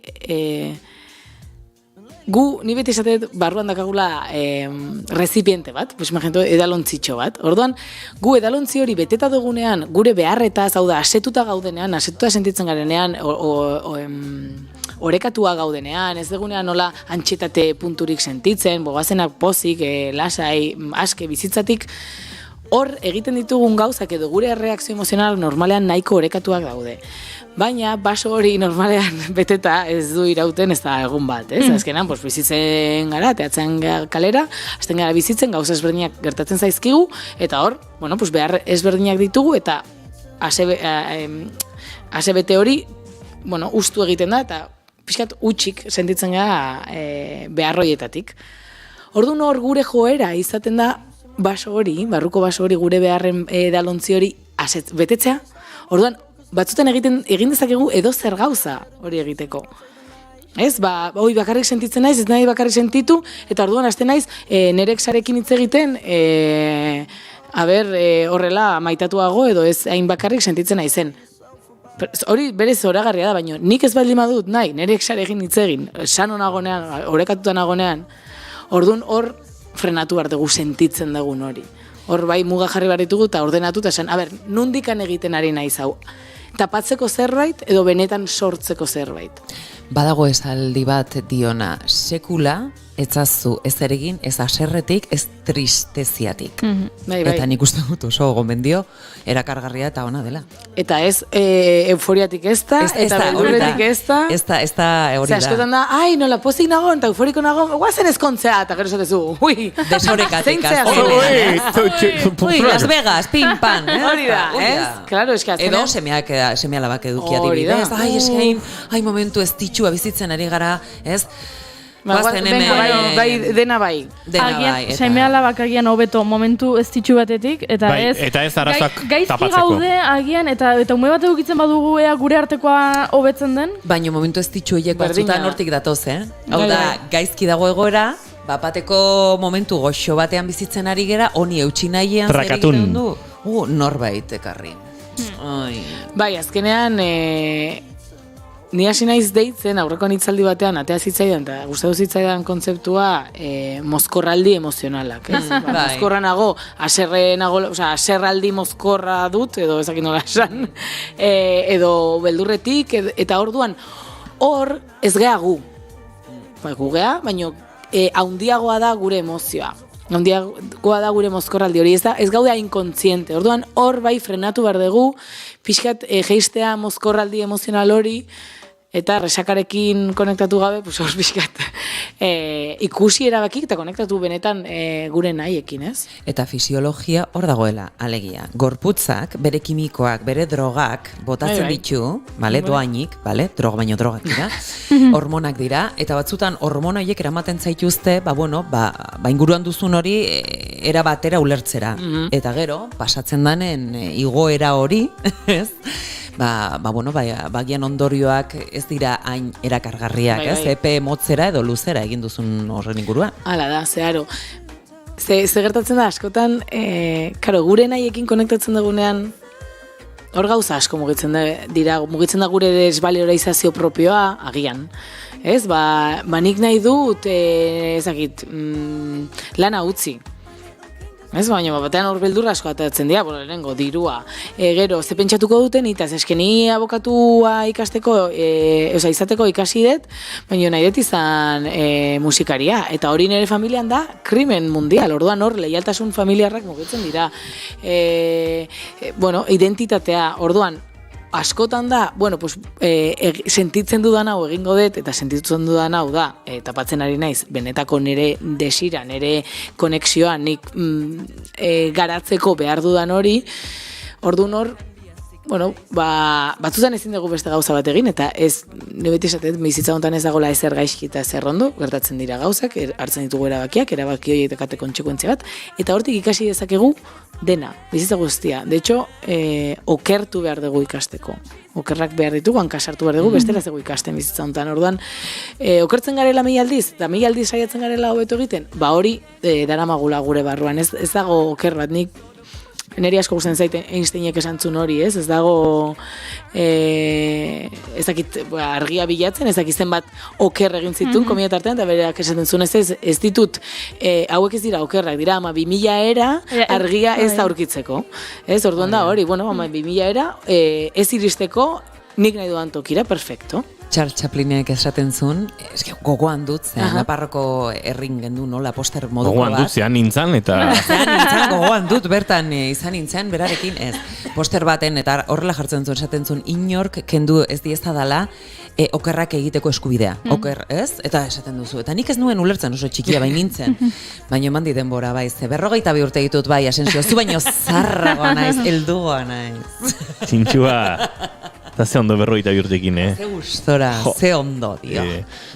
Bizitzaren olatuaren aparrean. Beti. Ze adinakin galdetu hortxe. Sartu zaketora kuñita bat momentu honetan. Gaztetxo kuñita bat? Ez. Bale.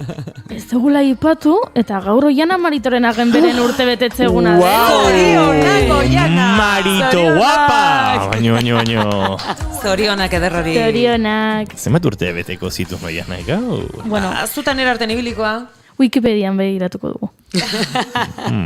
Oiana Maritorena genbe ikustagun... Maritorena, aktorea... Laurogeita lauko maiatzaren 10ean jaiotako euskal aktorea. Horixe. Oita mezortzi. Ze gaztetxo, Maritorena. Ze ondo, ze gazteta berde. Zorionak. Listo. Hori, okerrak egiteko, ez? Edo, egiteko edo izateko eskubidea, ez? Behar ditu. Ni askotan terapietan bukatzen ditut, edo terapiaren tartean askotan, edo jendarekin nagoenean esaten, eta orain, atera, bizitzara, oker egitea. Hankasartzea. Eske bestela, ez dugu ikasiko, orduan, nik ez dakit, imaginatu, ez dakit arrautz frigitu bat egiten. Orduan, nahi dut egin, ze behar dut, bizitzarako, behar dut jan, eta arrautzak orain gomendatu bizkiate jatea, orduan egin behar ditut arrautz frigituak. Baina esatet, klaro, eski ez dut inoiz egin. Orduan, ez dut egingo. Eta hori da, emozionalean horrela funtzionatzen du, egia da. Hau egin behar dut, edo egin nahi dut, edo ondo etorriko litzaidakeo hau egitea. Ez dut inoiz egin, ez dut egingo. Orduan da, karo, eski janarian edo gauza oso primarioetan pentsatzen baldin badugu absurdoa da. Da, egiten duzu, gaizketatzen zaizu, jaten duzu, ez zaizu gustatzen, agian botatzen duzu, zezin da jan, baina hurrengoan, hobeto, laguntza eskatzen duzu, begiratzen duzu, rezeta liburu batean, eta bar. Emozionalean da berdina. Eta rezeta liburuaren autorea, Dona Pianiznito da, eta hemen ari zaizue, pauso, hausnarketa proposatzen bintzat. Eta badago ere zaurgarritasunari diogun beldurra hori. Zaurgarri ez bagara sentitzen, ezin dugu aurrera egin emozionalki. Bai, indartsua izatea askotan, saldu da edo pentsatzen dugu indartsua izatea dela gure zaurgarritasun edo euskortasun horrekin ez konektatzea edo inkluso hori ez izatea, eta justu kontrakoa da. Da justu kontrakoa da, balentia handia behar da, zaurgarri izateko eta sentitzeko. Gure indarguneak, edo gu indartxu sentitzen gara benetan indartxu, konektatzen dagunean, edo ikusten ditugunean gure ahulgune horiek, gure zaurgarritasunarekin konektatzen dagunean, hor esaten dugu, nolako indartxua naiz. Porque da hori, egun batek daka eguna eta daka gaua, eta hori da egun guztia, ez? Ez dezu esaten, gaurko egunak ditu, ez dakizen bat ordu, 16. Eta esatezu, ez, 20 ditu, ez, baino gauekoak ez ditut kontatuko. Ezin da, eskalari begira. Claro, hori ez, porque nola gaua da, ez du kontatzen, bada berdina. Da, gu osoak gara, dakagurako indar hori, baino indar hori dakagu ahultasunarei esker, eta kontrakoa, ez? Ahula gara, indartsua garelako ere, bai. Eta bai, nik uste dut askotan hori dela, ez? Eta hau guzti esan da gero, bai, importantea da esatea, porque askotan Disney pelikulan gaudela ematen du ez, zaurgarritasuna, Mr. Wonderful moment. Polita dena, ez dakize, eta bai, oso batzutan oso mingarria da, zaurgarritasun horrekin konektatzea, okertzea, hankasartzea, ze horra taskatuta gelditzen geha. Hankasartzen dugunean, esan dugu, atea zaita rautze frigitua gaizki, ez dut gehiago egingo. Justo kontrako hor berriz egiten baldin badugu, eta berriz, lortzen dugu, ze ez da importantea nora iristen gehan baizik eta bidea egitea. Ja jartzen baldin bagea bideruntz eta bide hori egiten hor hasten geha errealitate berria sortzen. Ez? Orduan, nire kasuan, esan nizuen bezala, negar egiten dut gatazka baten aurran. Negar egiten nuen beti gatazketan aurkitzen nintzenean. Esan nun, ni honekin moztu behar dut, iritsi zan momentu bat, ezin nun horrekin gehiago. Eta nola egin zenuen? Eta nola egin nuen, orduan esan nuen, Dona, urrengo gatazkan ez dezu negar egingo. Perfecto, orduan, segertatu zen, urrengo gatazkan, jun eta negar egin nuen. Automatikoa. Orduan segertatu zen, behin gatazka pasata gero, kontuatu nintzen, negar egin dut berriro. Perfecto. Aber konturatzen aizen lehenago, urrengoan, negarraldiaren erdian edo, eta moztu egiten dut. Orduan, nik behar nun eta behar dugu, baldin gaude ohituta beti X erreakzio emozionala izatea, negar egitea, oiukatzea, tapatzea, bakarrik sentitzen naiz eta norbaiti deitzen diot eta horrelakoak egiten ditugunean, hau da, egiten dudana, hori da, aldatu nahi dudana, orduan beste zerbait sartuko dut aukeren boltsa horretan, ez? Beste zerbait edo beste gauza batzuk. Nere kasuan esan nun, aldenduko zea Dona.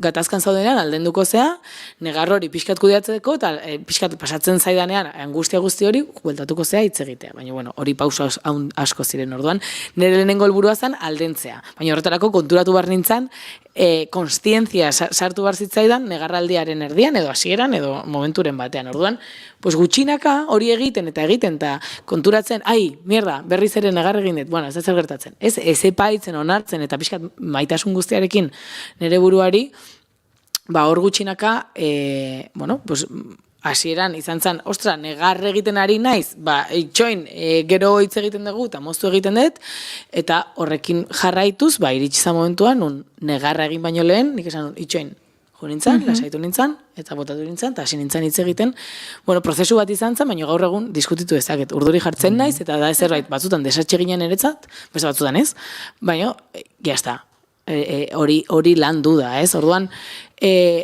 hor jarraitzea, batzutan ez dakigu ondo egiten ari garen edo ez, baina baldima dakigu, pixkat esaldi hau, sentitzen duguna egin behar dugu, sentitzen dugun hori, edo egiten dugun hori X sentitzen dugunean, edo X egoeren aurrean, ikusten baldima dugu benetan ez dela funtzionala eta ez digula lasaitasun pake gusto bat ematen, ez?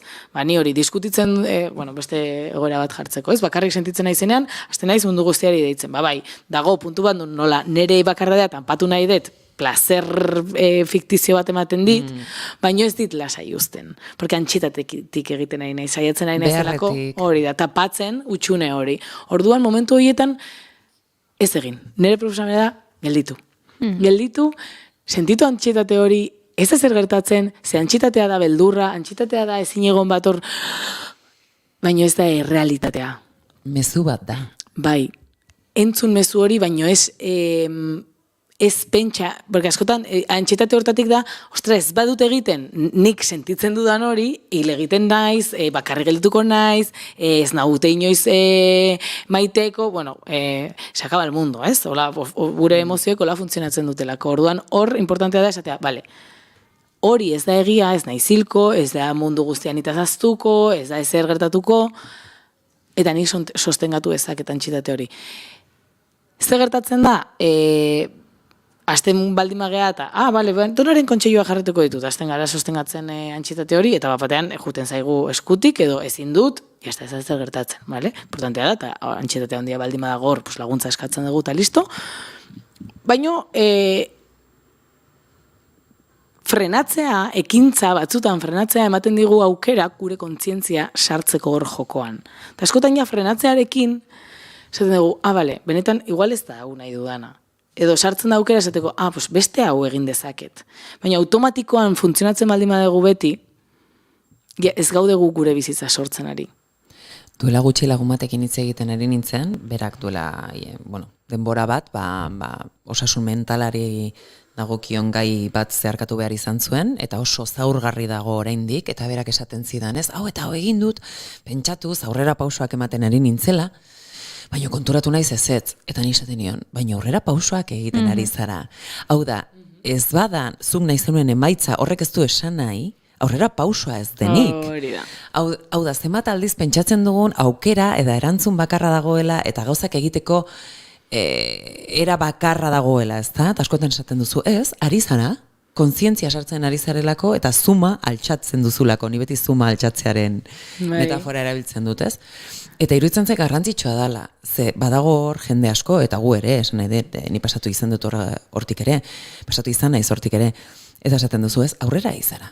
Naiz eta zu nahiko zenuken velozidadean, ez akaso ez nahiko zenuken moduan, baina hori zara, kontzientzia sartzen duzun momentuero, aurrera egite bat da, ez? Eta ze importantea ikustea zer ez. Zure lagunak esaten zuen bezala, kontuatu naiz hortikan etzela.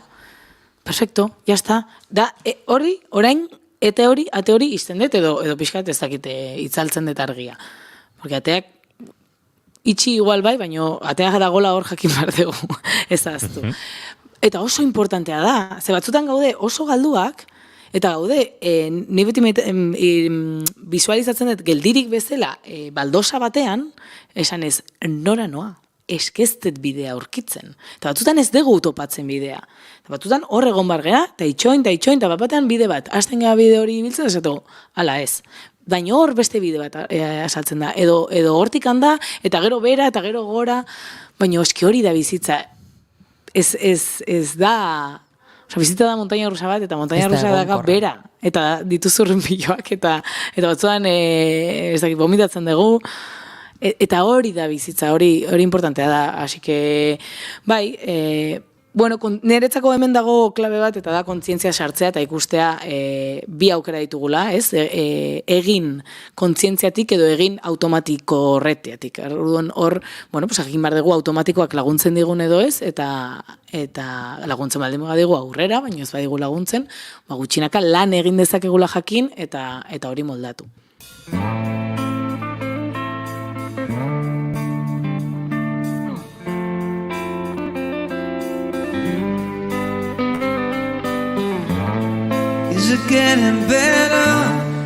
Arratsaldeko 5 eta 4 den oraintxe, zuzenean naiz irratian, bigarren kafean, eta guk, laizera gortu behar dugu Dona Peian iznitu, ez da ekite gaurko gaia borobiltzeko zara falta zeigun, uste dut, nahiko garbia azaldu dugula, baina eldi ez aioke zerbait oraindik.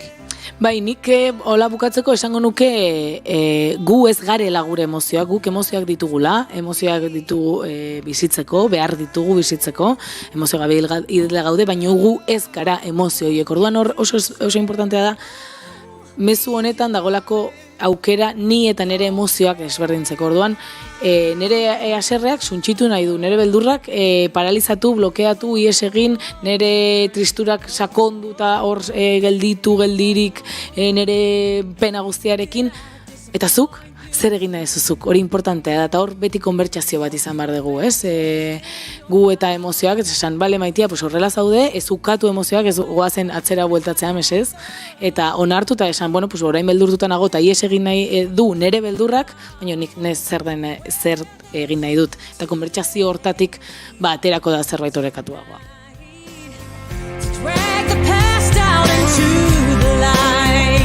Dona Peian Nieto, emozioterapeuta, bigarren kafeko laguna, plazer bat betizu gurekin izatea. Ze azkar pasa zaidan, Azkar. Gustora gaudenean. Claro, eske bila bete eta gero... Oraindik kurtsu agurtu aurretik hartuko dugu beste itzordutxo bat Dona Peian Nietorekin, beste kafetxo bat hartzeko. Eskerrik asko, Dona. Badakit zergatik diodan. Bai, baita nik ere. Enteratuko gara bestea. Kontatuko diogu Donari. Muxu bat, Dona, izan ondo. Eskerrik asko, muxu. Aio. Muxu, lastima. Have you come here for forgiveness? Gaurko egunez jaio zen, Paul Hewson. Hewson? Paul Hewson? Paul Hewson. Baina Hewson Whitney bezala o beste Hewson bat? Hewson. Hewson, ok. Bueno, ubiko kantantea, Bono gaurko egunez jaio zen, baina nik enekien, Paul Hewson o danakoa izena zuenik. Horrexegatik urrengo minutuak kantutzar honekin guan YouTuberen kantua, Mary J. Blitzen laguntza zen.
Bostak eta 19 minutu naiz irratian bigarren kafean, segituan gatoz, ez zaitezte urrundu gehiagiz, hemen jarraitu behar dugu, Pegasusen inguruan hitz egiteko, Unai Elordi Hidalgo gure teknologia eta beste bat kontu adituarekin. Naiz irratia.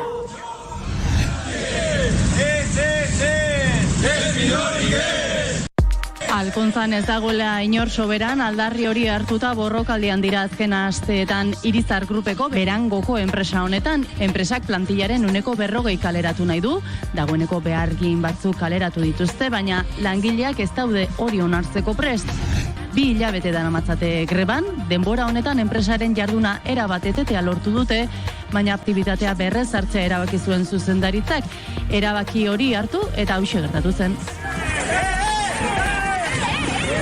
Pentsa, hainbat behargin zauritu dira horren ondorioz eta tartean Lab Sindikatuko Eskumaldeko industria arduraduna erietxean hartatua izan behar izan zen. Aritz Azkuna, egunon. Ondo, egia esan da, ondo. Azkenean kolpek mina eragin beharrean, aurrera jarraitzeko determinazioa ematen digu, eta holan jarraituko dugu. Egun hauetako presentzia poliziala, errepresioa eta jaserri poliziala, kristonekoa izan da.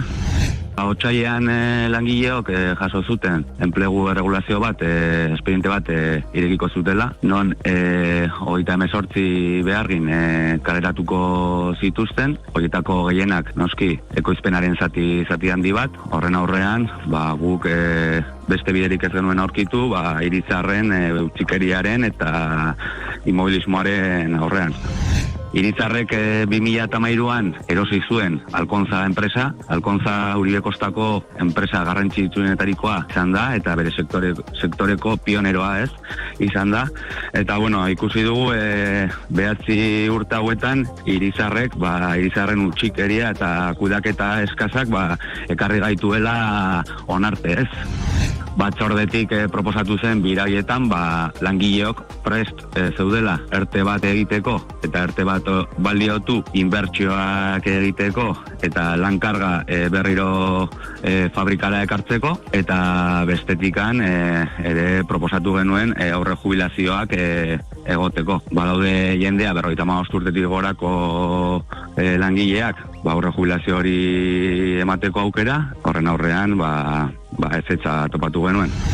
Azken finean, gure eskualdean, azken urte hauetan enpresa asko itxi dituzte eta lan baldintzak ere geroz eta prekarioak bilakatzen ari dira. Guk hori argi eta garbi esan genion Eusko Jaurlaritzako gobernuan dauden alderdiei eta baita ere lan sail eta industriako bozera maiei. Hau enpleguaren alde edo enpleguaren defentsan badaude, ezin direla beste leku batera begiratzen egon, eta medioak jarri behar direla enpleguaren defentsa hori egiteko. Argi ikusi da, alderdi horietatik jaso dugun bakarra hitz hutsalak izan direla, ez dugula jaso inongo berririk. Izarre politiko eta gemako kidekin edo lankidekin harremanetan gaude, zer bateratua egiteko eta denon artean guztia aurre egiteko, ezin gara geldirik egon eta nik uste dut batasuna, langile batasuna izan beharreko lukeela eraso, tamaina hauetako erasoi aurre egiteko. Informazioaren aria.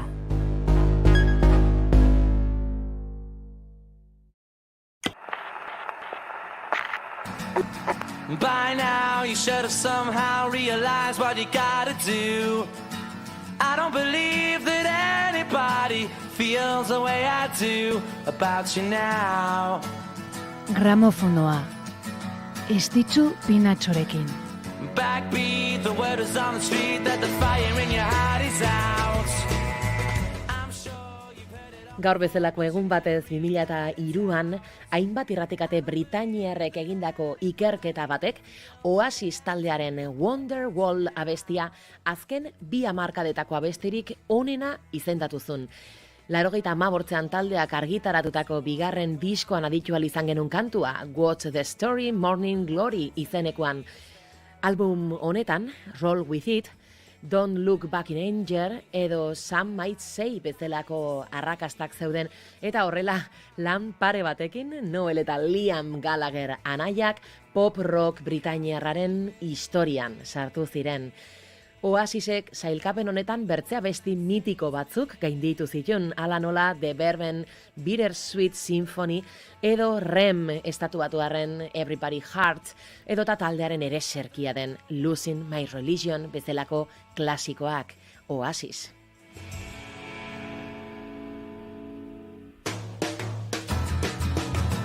Today was gonna be the day, but they'll never throw it back to you. By now, you should have somehow realized what you're not to do. I don't believe that anybody feels the way I do about you now. Jada entzungai duzue gramofonoaren azken saioa. Gure webgunean eta podcast plataformetan. And all the lights that light the way. 5:25, bigarren kafean.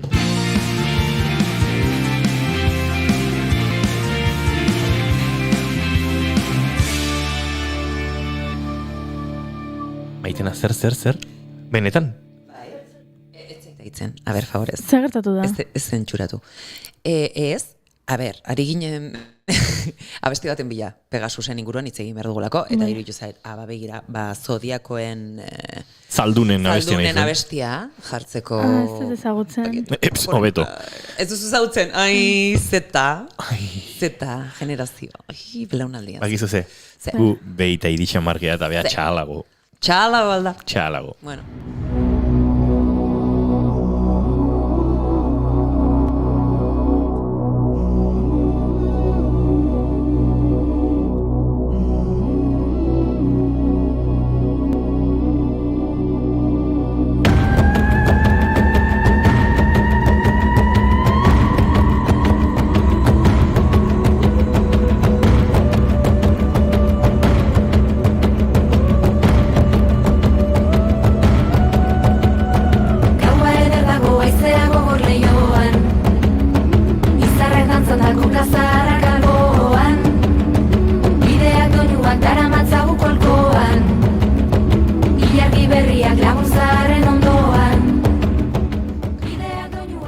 Kondairak dio, ozeanoen iturritik jaiozela Pegaso. Kolore zurizko zaldi hegaldun ospetsua, Poseidonen eta Medusaren semea.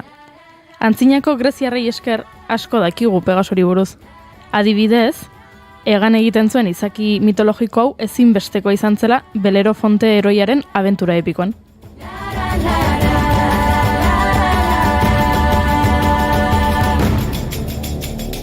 Sua maite dugu akelarren beroan,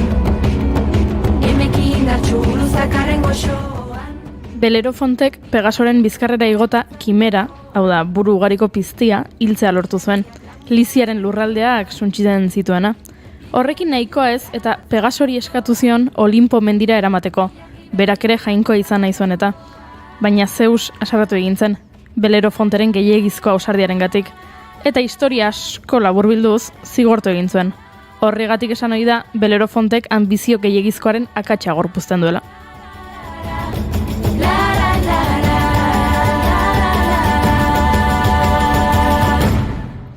Irumila urte inguru pasa dira kondaira horren lehen kontakizunetatik, eta hala ere gaur egun puri-purian dago. Alde batean, Espainiako gobernua, heroiak direla uste duten handi usteak, hau da, Belerofonteak. Bestean, Pegasus, tresna baliotsua, baina esku okerretan erortzen bada, zeharo arriskutsua, hau da, Pegaso. Ilargi berriak laguntzaren ondoa. Aurreko astean, The New Yorker edabidean aditzera eramandako informazioaren arabera, Pegasus programa zibernetikoaren bidez, 61 buruzagi independentista espiatu zituzten. Datuen arabera, Kataloniako politikari ugari, Pere Aragonés, Kim Torra, Ana Gabriel eta Artur Mas, besteak beste.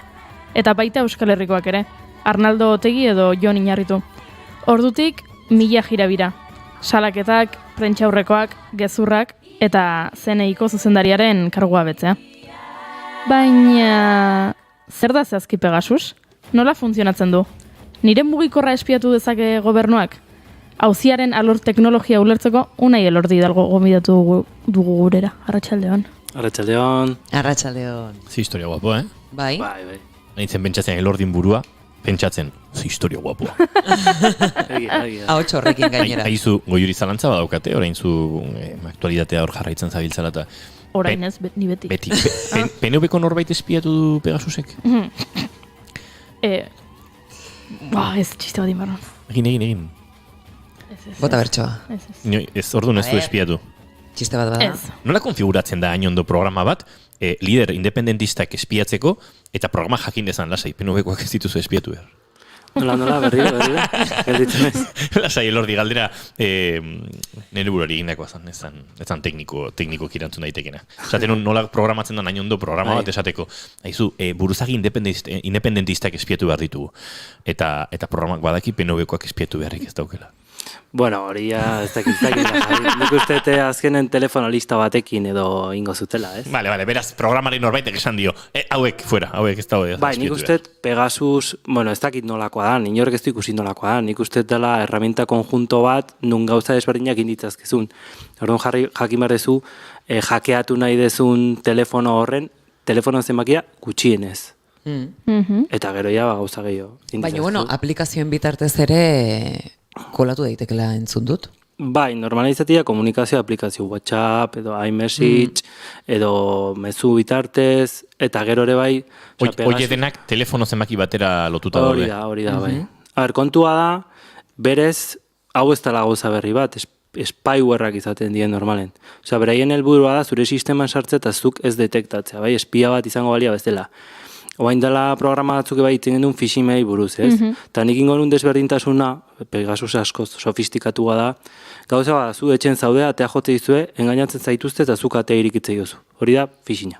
Bai, nik uste dizut pasatzen, nik zuan konfiatzen dut. Baina Pegasus egiten duna da, zu etxe horreta utxa dagoenean lapurtza jutezeanen bezala, bai? Okupa bat da, eta honekin ez... Hori baino gehiago, nik uste problema dela, etxe itxita dagoela eta ark irik egiten dula. Zerrajeroa eta... Baina bertan gelditzen da, legia. Hori da, akontua da, zu imaginatu etxe utxa dagoela, baina bere funtzionamentua daukela, ez? Bere etxen, eta orduan, zuek pentsatu hackerrak dela zerrajero batzuk izango balia bezala. Eta etxe horre dauzke, ez da, 74.000 ate desberdin, ez dauke ate bat. Ate desberdin dauzke, ze berez, gailu batek portu virtualak dauzke horrelako komunikazio kiteko, bai. Eta normalen dauzke 74.000 portu. Bai. Orduan, WhatsAppa konektatzen da portu konkretu batetatik. Eta beraiek badakite ze portutatik iten dan, ez? Orduan, zuek imaginatu, zerrajero super sofistikatu hoiek ate asko itxita duten die. Ze sistema operagailuak ez die usten, ez? Olako gauzak iten. Ze gertatzen da? Software guztia ez dela perfektu, orduan beti egongo dia faiok. Eta hor dago jende bat, horretarako bakarrik lanen, zerrajero lan hoiek egiten, nolabait esplotatzen aplikazioien faioak izaten dira normalean, bai? Programatzen den momentun, existitzen dira situazio batzuk, nun programa berak eukitzeu unexpected behavior deitzen dena, bai? Osea, iritzen da faio bat ematen du, eta faio hori esplotatzen duen momentuan, zu barruan zaudeia. WhatsAppeko sistema horretan zaude. Zer gertatzen da? Hori ez balimago ondo programatuta, nolabait barrura sartzen da. Eta nola egiten duai? Adibidez, eske, telefono dei batekin hackeatu diezak daki olako zerbait, ez? WhatsApp emitartez. Edo bialtzen diaten mezu bat, eta mezu hori deskargatu danean, nik ezerin gabe inindu. Claro, hor egiten duna, nolabait, esplotatzen du vulnerabilidade hori, eta adibidez, ez? Bialtzen dizu argazki bat, eta automatikoki, optimizatzegatik, mobil askok eta automatikoki deskargatzen dute. Eta bialtzen dizute igual PDF eran. Baina ez da PDF bat, barruti dauke ejekutable bat. Horun sistemak barruan sartzen du, eta automatikoki hasten da, izango bazan bezala programan, hasten dan bilatzen, fitxero tipo ezberdinak, adibidez audioko fitxeroak, argazkiak eta horrelako gauzak, eta nolabait kolekzionatzen ditu eta sartu iten ditu. Eta zergatik da indetectablea, zuk olako sistema bati faiatzen diozunean, definitzen da sistemako zerbitzu bezala, izango bazan bezala iOS barrukoa. Orduan dauke kontrol totala. Eta zu bezala konturatzen, ikusi arte gauzak borratzen zaizkizula, eta horrelako gauzak. Horregatik da horren peligrosoa. Baina egia da oso galestia dela. Bota. Zure sistema baitu egiten du? Bai. Vale. Osea, instalatzeu programa bat, zure kernel horretan, bai. Bakit, igual, teknizismo asko sartzen ditutela, bai. Baina sistema operagailuak daukate berain kernel propioa ondo funtzionatzeko, bai. Eta kernel horretara sartzeko gai bazea eta permisoak balima dauzkazu, hor ja nahi ezu nahi dezakezu. Osea, programatuta dagoen horretara dago prest. Orduan komunikazioa daukazu. Zuk esan duzu, garestia dela, baina horretaz gain, nik dirua edukiko banu ere ezingo nuke erosi. Zau gobernuen zat da. Hori kontatu digute. Berez ez. Gobernuek seguru diruaren truke lortzen dutela. Bueno, bale, baina bertsio ofiziala da, gobernuentzako soilik dela. Bua, imagina ezaket. Berez bai, eske gero de bai esatezu. Eske numero batekin ja está, teirik eta dauket ez. Osea, lan asko dauke hori egiteak. Hau da, horregatik da garestia, esfortzu asko eskatzen du. Ba, adibidez, ez dakit. Enkriptatuta balima daukezu sistema, ez? Ba, ez zu, ez ondo dena enkriptatuta, ja, baina eske mobil horren barruan dago desenkriptatzeko giltza. Orduan, badakiten nun da onda desenkriptatzen dute. Orduan, baina sistema barruan zaudela, edo zer gauza egin dezakete. Bueno, indezakezuna hartu, eta resetio de fabrika batin, eta jaborratu egin da programa hoi. Vale. Egin behar dudan galdera, igual oso simplea da, eta igual ez da, baina horrekoan nik pentsatu nuen. Zure mugikorrean sartzen denean, alegia softwarean sartzen da, ez berez fisikoki duzun gailuan, ez da? Softwarean sartzen da. Ba, baina azken edo hori gailua resetatzen batezu. Bale, orduan. Baina gailua resetatzen batezu, badoa. Badoa, bale. Hori zan ere. Berriro saiatzen dian arte, claro. Zalantza. Ados. Hain naiz imaginatzen, esatezu, hau estatuentzako bakarrik da. Imaginatu, hau gertatu balitzu hain dela 20 urte, imagina dezaket, Saudi Arabiako enpresari pastoso batzuk, orduan Espainiako erregezenaren emerito delako honekin negoziaketetan, lortzeko hori Israeldarrekin. Horrengo zan, Juan Carlos Campechanoa. Baino 2010-tik dago hau. Bueno, berez. Funtzionamenduan. Badirela ja 12 urte. Campechanoa hortzi orduan. Pegasusan genezake dela, ba ez dakit, oberena, ez? Baina spywareak beti existitu izan durea, osea, hau da, gure ordenagailuan altzien sartu gure sistematarare, bai, spywareak erabilita. Orduan, esatea de repente ez dakizten nobedosa. Ez da nobedosa, berez da, dago jende bat oso prestatuta da ona zibersegurtasun munduan, vulnerabilidade horiek esplotatzen juten da, orduan, definitzen dituzte zero day vulnerability esaten dena, bai? Hau da, oraindik ez dio denbora eman sistema operagailuari hori konpontzeko. Orduan daude, zerrajero irikitzen saiatzeienak eta zerradura hobego egite dituztenak, bai? Orduan, sistema operagailua egongo da beti zerradura hobetzen, baina ezkeztuk ezin dezuin guztiz opakoa ate bat, ze nolabait komunikatu behar da. Dena izten badezu, ez daukezu ezer. Orduan, hor existitzen da balantza bat, esan genezake, utzi behar ezula pixkat, orduan hori aprobetxaten dute, baina ez dago beste metodologiarik. Oraingoz. Eta hackerren mundu barruan, hacker guztiak ez dira txarrak. Osa, hackerrak daude, nik uste 3 tipotakok daudela, da bat red team deitzen dienak, da txapela gorri aukiko bazuen hau bezala, hori saiatzen dira hackeatzen sistemak, bai? Blue teamekok die zerradurak itituztenak. Eta purple dienak dia bitatik itituztenak. Hori da, segurtasun enpresak, ja lehenago prestatzen juten die. Hau da, esan nahi, bera sistemak hackeatu iten dituzte, jakiteko hackeableak diren eta nola konpondu. Denbora guzti nobetzen juteko. Baina ere, badago jende bat interesagatik eta diruagatik, holako gauzak nahi izate dituna. Baina beti esaten dut, tarjeta ez gu, horrena. Esan nahi, dirua kostatzen da horitea, orduan. Bai, pasada bada, kontrol total euki dezake, jakin dezake nun zauden momentu guztiro, baina bai, esan. Ez genik teknologia asko gustatzen zait. Gauza da, Espainiako gobernuak 2015-tik Pegasus ere izan du bere eskuetan. Hau da, bezeroa zara, baino eraberean, esaten denez, Pedro Sánchez pasa zaionaren inguruan, bi ideia horiek aintzat hartuz, nola liteke-zu bezeroa izan eta eraberean, zure enpresan esate baterako lan egiten dutenak ezin bestea? Claro, ez hor gertatzen da, beraieke bai, Pegasusek bakarrik ez du zera jerro lan egiten, phishingare iten saiatzen da, ze beti asko zerrixagoa ditea. Orduan, Pedro Sánchez batek edo erabiltzailean pertsona batek ezin du egon pendiente gauza horietaz, bai. Eta beharko zuen jende bat, nun sistema nolabait sekuritzatuko zuen nivel desberdinetan. Ze gertatzen da, horrek egiten du zure mobila polikiago jutea. Ze prozesamentu gehiago behar dezu. Orduan, askotan azkarago jun nahi izateagatik edo mobil normal bat izateagatik, beste kapa guzti horiek kentzen jutezea, bai. Orduan, hor dago ez berriro bueltatzen geha, ez, balantza horretara, ez? Ta azkenen nik uste Pegasusen jabe direnak berez nahi dutena egin dezakete detektatu arte, baina berez iten duna da, nolabait, nola sistemako zerbitzu bihurtzen da, ez dakizu horietako ze programa den. Benetan hori egiten ari dena, bai? Nolabait, kamuflatzen da, horrelako link virtual bat egin da, eta orduan ematen du, bilatzen ari zaren hori, bere sistemako gauza bat dela, oso zaila da. Eta inbarko zen duen, trafikoa esnifatu eta hitzite genuen beste mobida guztia. Guatzen zeaten duen esan dizuen interneteko konexioak jakeatzen saiatzen zeanean jakiteko zer bialtzen ari den edo enkriptauta da hono ez, esnifatu deitzen zaio. Trafikoa esnifatu. Horren nola ibili beharko zen da horrek kriston lan hau. Horren lehenengo daukezu sospetxa.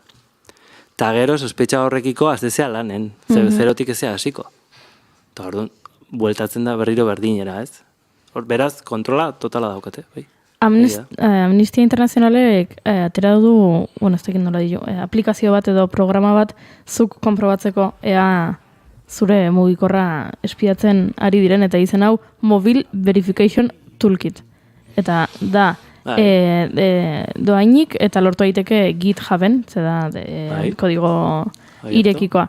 Eta ordenagailuan instalatzen duzu eta mugikorrera konektatzen dituzu bi dispositiboak eta orduan badirudi, nik ez dut probatu, badirudi horrela jakin dezakezula ea zure mugikorrera sartu diren ala ez. Nik uste dut, eta hor ez dut gehiagit teknifikazio gehi sartu nahi, baina zuk azkenen, zuk balimadakizu Pegasusek zeiten duen, bilatu dezakezu nola konportatzen den Pegasus, ez?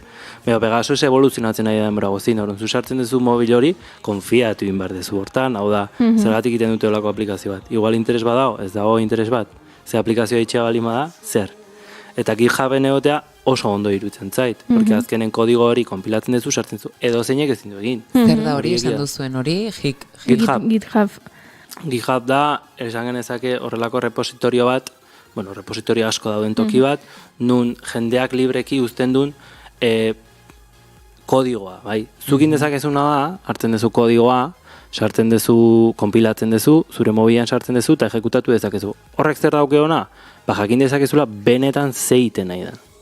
Hor dago klabea. Zezuk aplikazioa jizten dezunean, ez dakizu benetan zeiten duen. Igual funtzionatuko duzuk espero bezala, baina barutik zehari dan egiten ez dakizu. Eta horti dato, software libreko mundua, ez dakizu, baina hori da ja... Da askoz gardenagoa. Eta nola esan duzu izena? GitHub. Ez baino Mobile Verification Toolkit. Bai, 2021 batko uztaian sortu zuen Amnesty Internationalek Pegasusen arira. Horri erantzuteko. Beste mobida da, oke. Hori zuk zure mobian sartzeko inberdezu jailbreak bat, zure iPhonean. Hau da, zuk ezin dizu instalatu gauza bat ez da ona balidatuta App Storen. Eta hori da beste segurtasun kapa bat jartzen dio Applek. Uste gertatzen da, zuk iten duzu jailbreak bat eta nolabait sistema hori askatu iten duzu zuk nahi ezun nahiteko. Hori da exactamente iten duna adibidez Pegasusek. Jailbreak bat. Eta jail, azkenen da, kartzelan zaude, hausi eta atera. Eta ja nahieten egiten dut. Zuk esan duzu jailbreak eta maiten hasia pentsatzen Jailhouse Rocken Elvis Presley dantzatzen.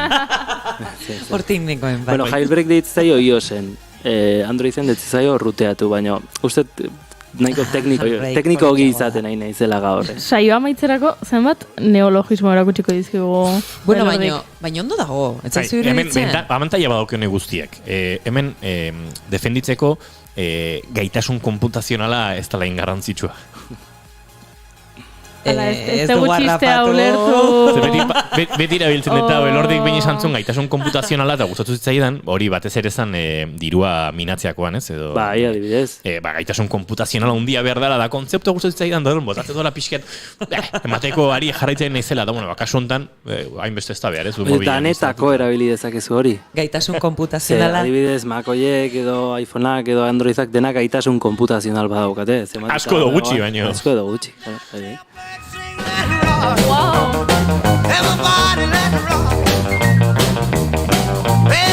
Ondo iztea, elordi nik uste goiure izaizula jarraitzen, bida. Lehen esan ez du phishina eta Pegasusen arteko diferentzia. Gu izango ginake phishing.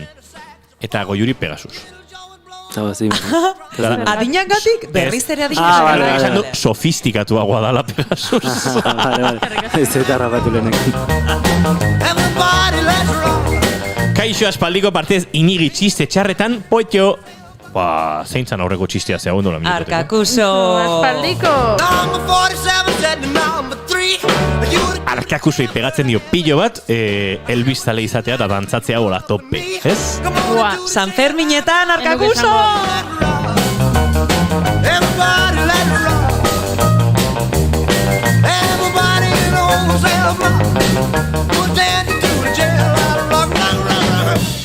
Arkakusoi pegatzei hona da, egotea eromoduan Eurovisionekin. Bai, baita. Baita ere, Rafaela Carrà estilokoa gehiago. Ikusten. Ni ere horretako. Bueno, Unai Elordi Hidalgo, eta orduan, ze gomendatzen diguzu, alegia. Adibidez, hemen aspaldi egonda ez da baiat, ez? WhatsApp edo Telegram. Bideo honetan Telegramek gehiago abesten gaitu, edo sartzea zailagoa da aplikazio horren bitartez, ez? Nik beste erabatean enfokatuko nun. Hau da, zenbat eta jende gehiok euki mobil bat, ordun eta vulnerablegoa izango da. Hau da, Android askoz vulnerablegoa iOS baino. Zergatik, Android mobil gehiago daudelako Europan. Baina horrek ez du esan nahi, iOS segurugoa denik berez. Prestazioa dauzke, osondo dago, osondo funtzionatzen du, baina egia da, iOS Applek bera kontrolatzen dula. Kontua da, mobilak Androidekin dagoenen, Androideko kapa hori, da pixka bat oso generalista, orduan, nolabait erreixagoa da olako gauzetara iristea, ez? Orduan, denakin izango zen azkenean berdina, ez? Zen mugiko hor gomendatzea zu, zuk ustezu hobegoa dela Android, zuk ustezu hobegoa dela iOS, zuk ustezu, azkenen da gehiago, ze target erabiltzen dan gehiago. Orduan, adibidez, Windowsen gertatzen zana, ez? Windowsa hackeablegoa da, bai, zergatik, aparte pixka desastrosogoa dalako izatez, target importantegoa da, jende gehiago dauke, orduan, interes gehiago dauke, horregatik hackeatzen dute. Baina ez du esan nahi, hau bestea baino da, orduan, bueltatuta Telegram eta WhatsAppera, WhatsApp jende guztik erabiltzau. Eta izan da pixkat, ez dakit, olako festa bat. Ze hasieran konexion punto a punto zifrado ez euken. Orduan hori da kriston vulnerabilidadea. Telegram oso ondo prestatuta dago, egia da. Orduan, Telegram erabiltzea ondo dago, zegetatuko da. Imaginatu, WhatsAppetik jende pila bat Telegramea pasatzea Telegram saiatuko ja esplotatzen. Beti erretzen dara jungoia. Orduan, oraingoz, WhatsApp vulnerablego izango da. Baina, hemen iPhonean edo iPadetan eta horrela, iMessageetik ere hackeatu dituzte horrelako mobilak. Orduan, ez dakit, azkenean. Nei Telegram asko gustatzen zaite, biak dauzkat. Zer kontu zelordirekin zebea da oso Apple boy bat. Eta ni Apple girl. Dena dauka Apple. Orduan... Dena ez dauket. Ordenagaia Windows. Bale. Sabarron, ez da oso fidatzekoa mutila. Eta gero lana Linuxen iten dut, eta denetatik probatu. Bale, Importante, bizitzan denetatik probatu.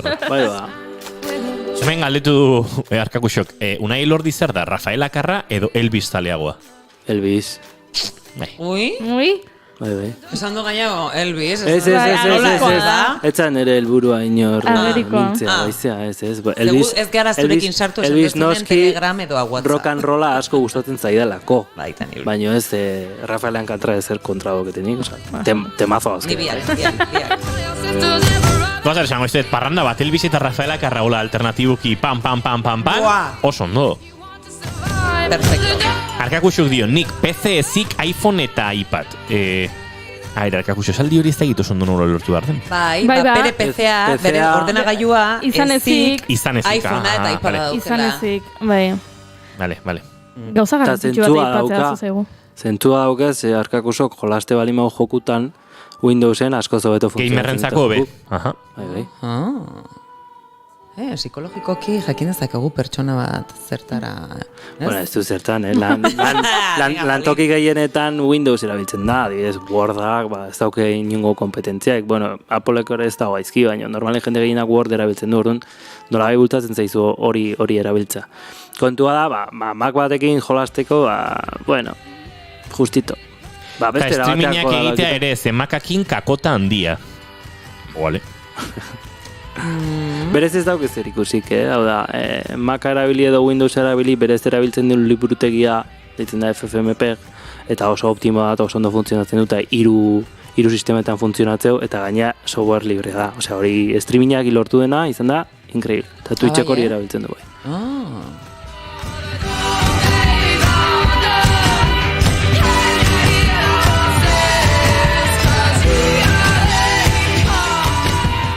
Teknologia azari garela, eta ez dauka zer ikusirik, baina uste dut unea proposa dela entzulei esateko. Azken egunetan, bolo-bolo ibili da zurrumurru bat. Esaten zuena, bizum orain ordainpekoa izango zela. Eta ordaindu egin bertzela, bizuma erabiltzeko. Bizumek oraintxe bai ezatu du gezurra dela. Eta ez digula kobratuko bizum erabiltzagatik. Bizum kobratzuko dela, akaso entzun dugun mundua amaituko delaren tesiak bezain beste aldiz? Ez WhatsAppa. Konzentrazio laburragoa, baina. Ez bali badezu mezu hau 50 aldiz berbidaltzen. A ver. Zuri, bueno, ez dakit, igual ni naiz pixkat, nola idea, baby boomer edo lako bat. Boomerra, ez, baino, komentario hau. Txen, baby boomerra edo boomerra? Boomerra. Boomerra, bale. Elordi, zerrai kontatu nahi diguztu? Ez. Katxalin ondo dago?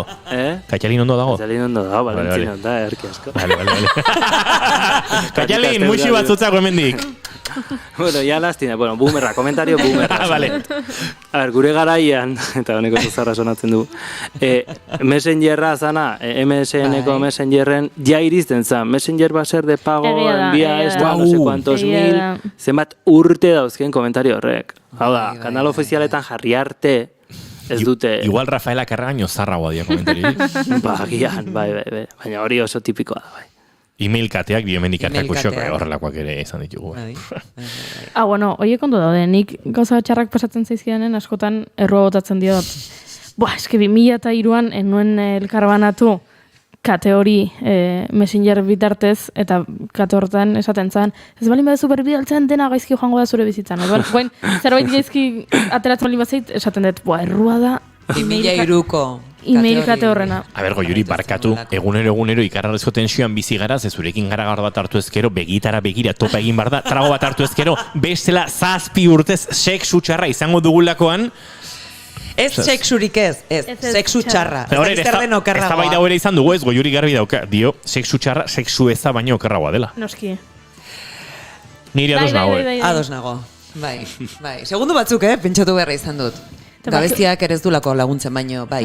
Eta batzuetan ez zuen begirada jakeatu behar izaten dut, txintxin egiteko. Beti maitasunez begiratzen zen. Arkako xo dio, ados nago ni ere. Hoxe, dena gaude ados. Baina guezak ginen teknologia zari. Bai, a ber, Pegasus, orduan, Pegasus. Azuzaigula ipatzea, Pegasus sortu zuela Israelgo enpresa batek. Beti da, fregatu guztietan Israel. Hori esan nahi nun ba. Fregatu guztietan da. Leku guztietan da. Adibidez, du batzen zeaten nolateazun Kinect kamara Xboxek ateazunen Microsoftekoa. Hori sortu zuen enpresa ere, zan enpresa israelita bat, eta armak egitera dedikatzen zan enpresa bat zan. Orduan, Israelen barruan, informatika munduan, bastante ondo daude. Eta gero beste pelikula bat dago. Israel esaten degula, judutarrek autoasumitu dutelako ura euren lur bezala, eta okupazio bortitza egiten dutelako, baino estatu batuetar judutarretaz hitz egiten ari gaitezke, edo beste munduko judutarretaz, ze eurek diote edozein mundutako tokitan egonda ere Israelen daudela, eta hori Israel dela, eta Israeldarrak direla, eta bla bla bla. Nahi ez duena, baina teknologia guzti hau ez da Israelgo lurralde okupatu horietan, okupatzaile horietan gertatzen. Ja, claro. Bai, horre...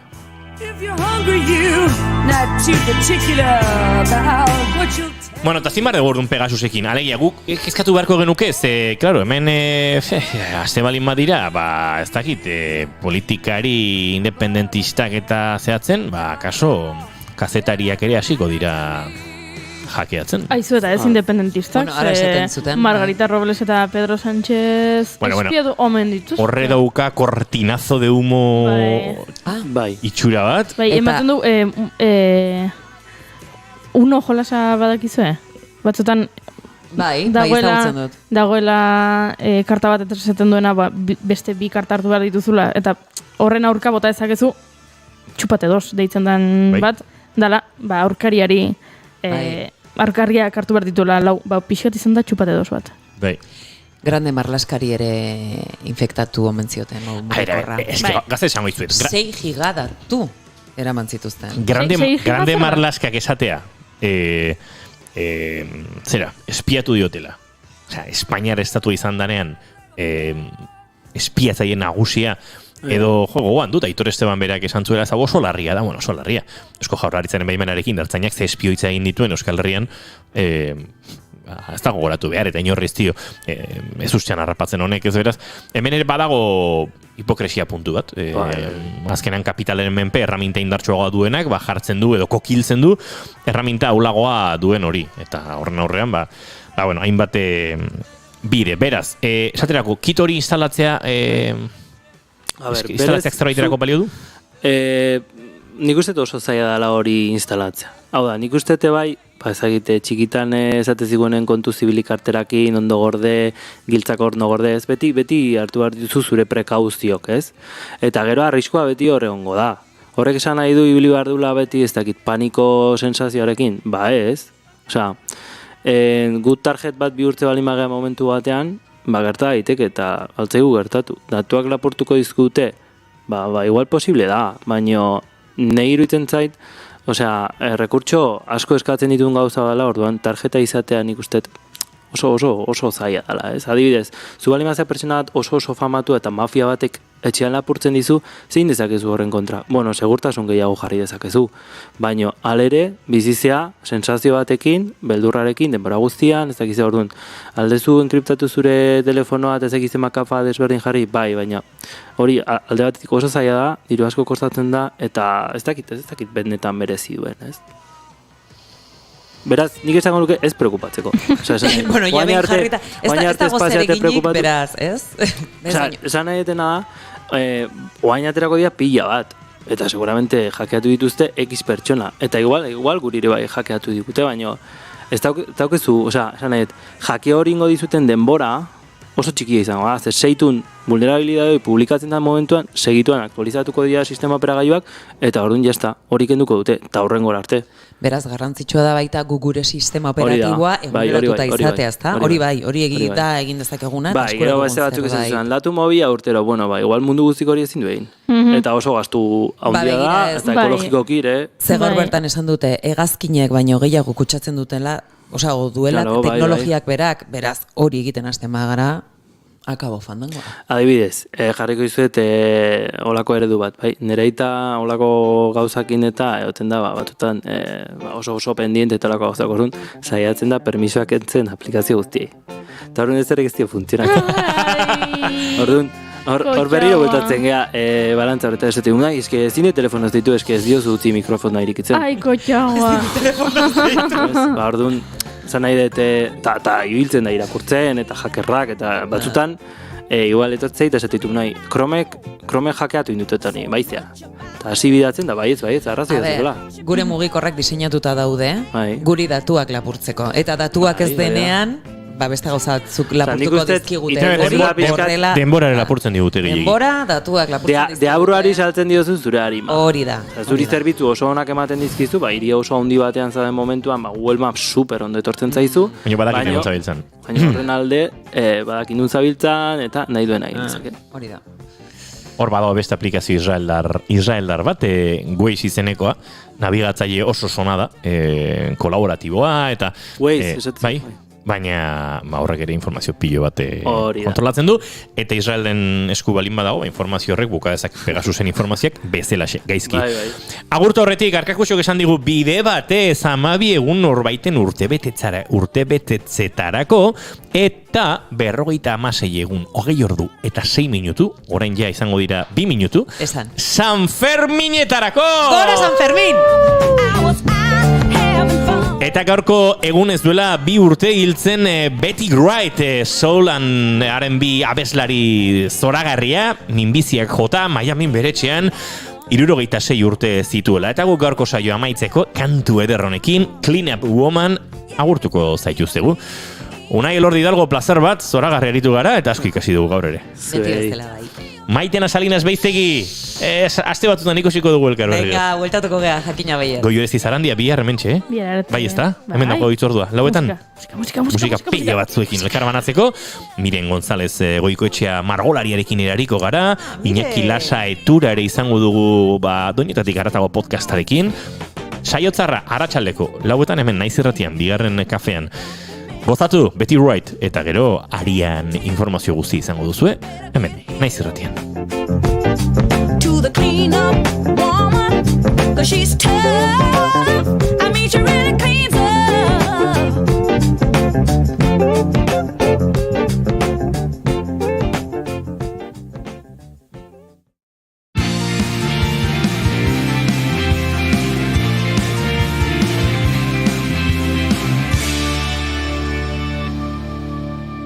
Keep calm and bigarren kafea.